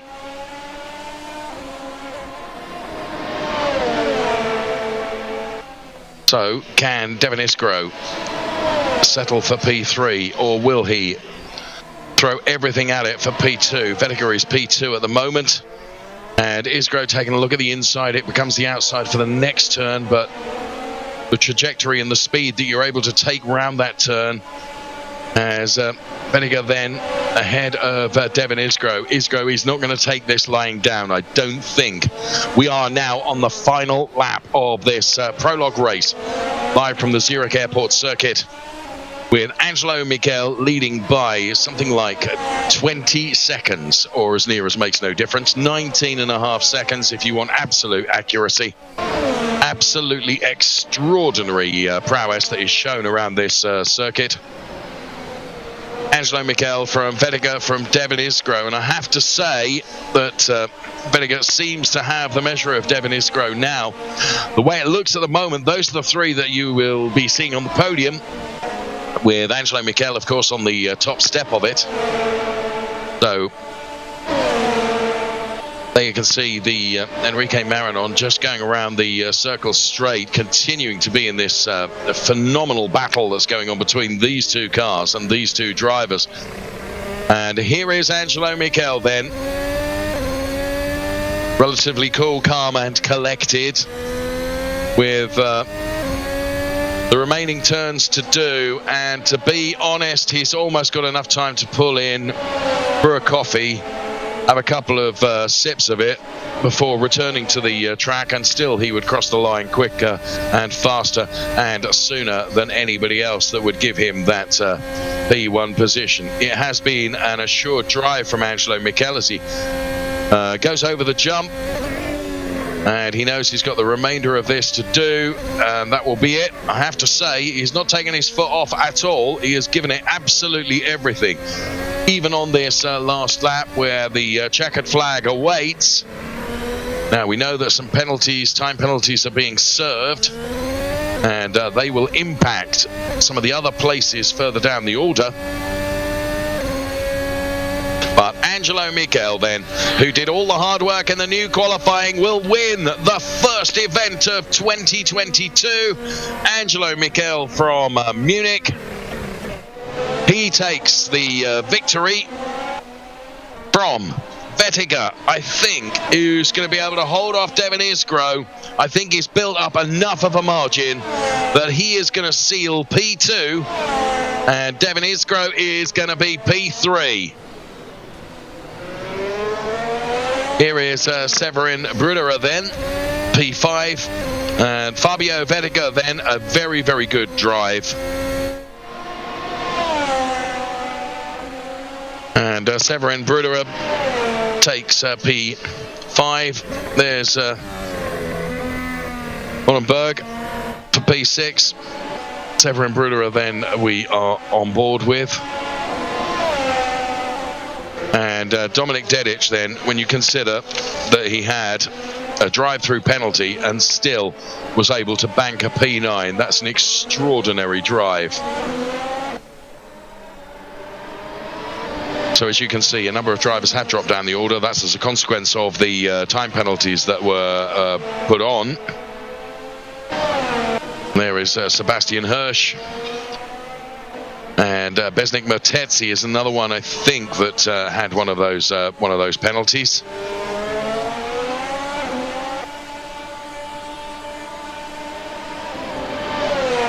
So a very, very interesting race from the Zurich airport circuit, which we will visit during the course of the season proper as well. And a very, very good result for Angelo Mikhail then to take that P1. Very good drive indeed. Well done to all the drivers for doing a very, very good job. Podium to come, of course. Plus, we'll be taking a look at the highlights as well. So, Racing Unleashed, our prologue event, non-championship event. Bear that in mind before we get the racing season underway proper. And just to tempt you and tantalize you, if you will, going to give you the calendar in full again shortly, just so that you can make sure that you've got your dates lined up. Because the 5th of March, 26th of March, then 23rd of April, 21st of May, the 11th of June, 30th of July, 27th of August. Okay, you want to know where we're going to as well. Yeah, you want the tracks. Okay, I understand that.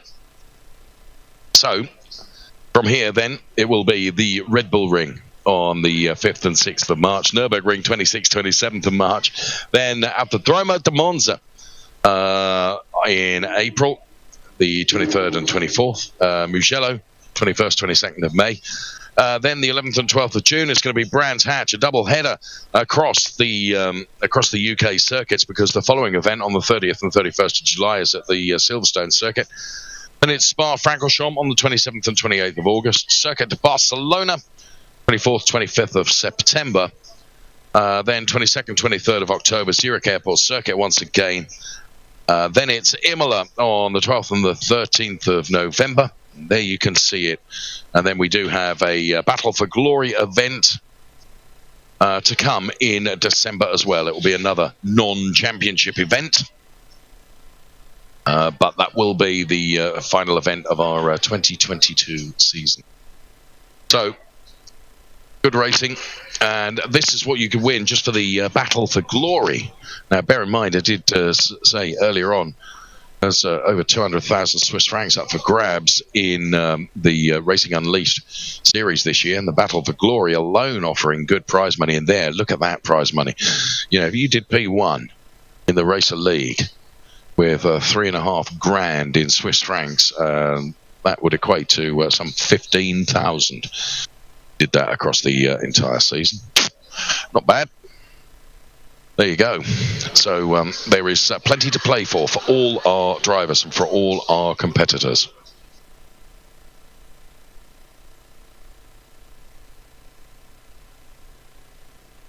So there is Devin Iskro. Hello. Devin. Talk us through your race, please. I had a pretty good start, made up 2 positions till the first corner. Had a lucky moment there because I broke a bit late and nearly crashed into the driver in front of me. In the end, it was a good race. I made a little mistake in the double right-hander. I touched the gravel and lost the position. I couldn't gain it back, so pretty disappointed. I'm pretty disappointed that I didn't got second place, but in the end, third place is also a good position to be in. Of course, Devin, and one of the things is being able to recognise perhaps where you got something wrong and knowing that you're not going to make that mistake again. Yes, I was under pressure the whole race, so it was pretty hard to be in front, but I also tried to go to the limit of the car, so I think in a race where it would count, I wouldn't have done this mistake, because then I would have gone a bit slower and not pushed the limit out of the car to test it. So, but in the end, it was a mistake from my side, and I hope I don't do it again this year. Takes a big man to put his hands up and say, do you know what, it was my mistake. Well done nonetheless, Devin Iskro. Thank you. So Devin Iskro there giving us his impressions of the race, and a humble young man. Very nice to see and hear. Up next, Fabio Vettiger. Fabio. Talk about leave it to the last minute, but you did, but you made it count. Yeah, thanks. It was a tricky race, actually. I thought, I knew going into the race, Angelo would be a bit too quick for me. That's why he's in the Racer League. So my goal was actually to be consistent, don't do any mistakes. So when I saw that Devin was behind me, I knew, okay, I have to be flawless now, no mistakes at all. And exactly when I thought that, a mistake happened actually, and he was able to pass through in the inside. And I told myself, just stick with him. Maybe your pace is the same, and that was actually the case. More or less, we had the same pace. I was able to stick with him, and then towards the end, I believe he made the same mistake that I did a couple laps earlier, and I was able to go through and defend P2, I guess. Well, Fabio, you've delivered and delivered today. Of course, the trajectory has always got to be in that forward direction. And you pushing yourself as hard as you have. Do you feel going into the next event now that it's given you and buoyed your confidence a little bit? Yeah, I guess so. Obviously, if I would have had an event today with many mistakes, many spins, it would have obviously influenced my confidence. So I guess my primary goal was to have a clean race, and apart from this little mistake, I was able to do that. So I guess for the next few events, I'm just trying to keep doing what I was doing today and then see where it leads me, yeah. Fabio, it's going to lead you to more conversations with me because I am convinced you're going in one direction only, and that's forwards. Thank you for talking to us, Fabio Vettiger. Thank you. Thanks for watching. Last thing a racing driver needs straight at the end of the end of a race is some oaf like me trying to talk to them. But I'm going to make no excuses though, because Angelo Miguel, you would have to be a very brave person to have bet against you, and the gap that you created over the course of that 14-lap race was extraordinary. The pace you had was amazing. I mean, presumably, you didn't even make one mistake at all. Yeah. Not a big mistake. I was at the end, or I think over the whole race, I was trying just to learn much of the car as possible to get into the competition, into the real competition. So I was pushing every lap and gained seconds and so on. And at the end, I was winning, and it was great. It was just great to drive the car. The new car feels fantastic, and everything was harmonized. It was just great. Well, it's really interesting to hear you say how you were as one with the new car as well, and how it was fantastic for you. So this bodes well, surely, for the season. Yeah, I hope that's a good sign for me that I'm able to compete against Sanchez and the other big boys who are not in this race today. But I have big hopes for this season, I must say. Well, I hope you realise those hopes, and congratulations on the bottle that you now have thrust into the cockpit of your car. Well done, Angelo. Thank you very much. So there he is with the bottle of bubbly. And well done to all the drivers for talking to us, and talking to us really well.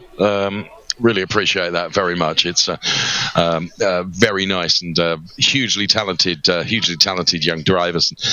Just gives us it gives us a taster of what we're going to expect through the course of this season, and it is going to be a season very interesting to hear what Angelo was saying, that to try and get on the pace of someone like Alefandro Sanchez, who was so dominant last year, going to be a really compelling competition this year. It gets better and better and better. Racing Unleashed as we go beyond the Pinnacle. So podium being readied, of course, and the drivers will be celebrating in due course. And why not indeed? Fine race from all our drivers, and a big bunch of drivers taking part as well in our Prologue event, and the seat time and the track time. Bear in mind that we will be revisiting this track during the course of the season. The seat time here and the track time here at this track could prove to be really, really important. It's such a long track and such a difficult track to get absolutely right. So there we are. For those drivers that did choose to do it. Now, this is a replay then, and this is Dominik Dedic. So we're taking a look from this camera angle. Oh, there was like 3, 4, 5, 6. There was quite a lot involved there. Which, good to get that in replay, because we didn't get that on our live shots because, of course, we were interested in what was going on at the sharp end of the pack. But our team here, blooming good, and got that replay into us. So thanks very much for that. That gave us something of an example of what happened. Here is the podium then. So P3, it is Devin Iskro. P2 for Fabio Vettiger. And P1, the ever-smiling race winner, Angelo Mikhail. That is our podium for our prologue here at Racing Unleashed Beyond the Pinnacle. Congratulations to those drivers with their virtual laurel wreaths beneath their names as well. Really good stuff.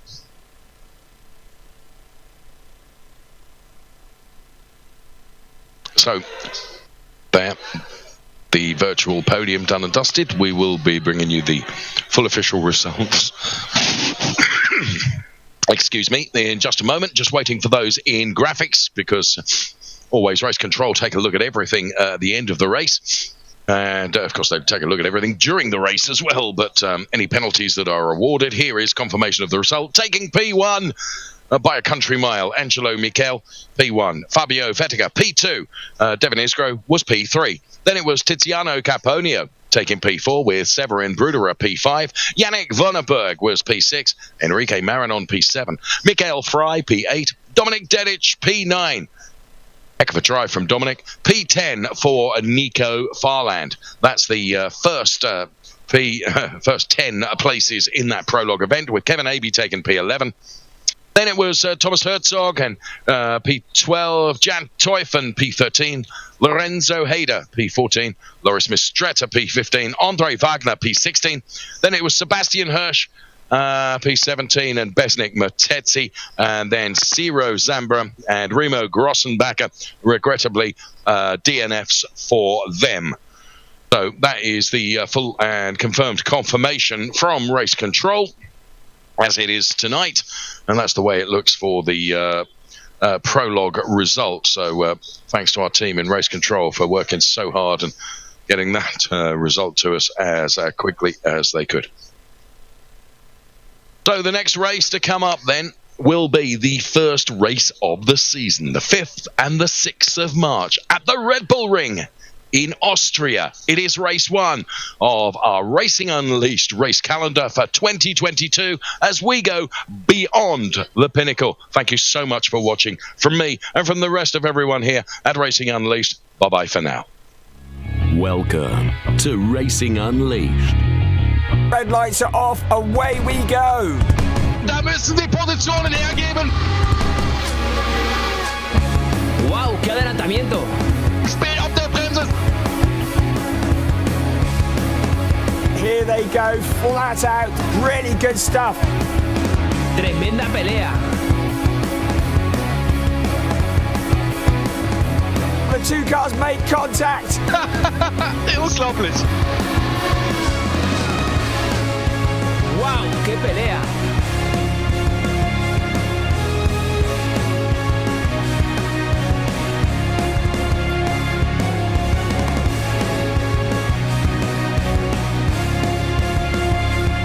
Was war das für ein Rennen? This is Racing Unleashed.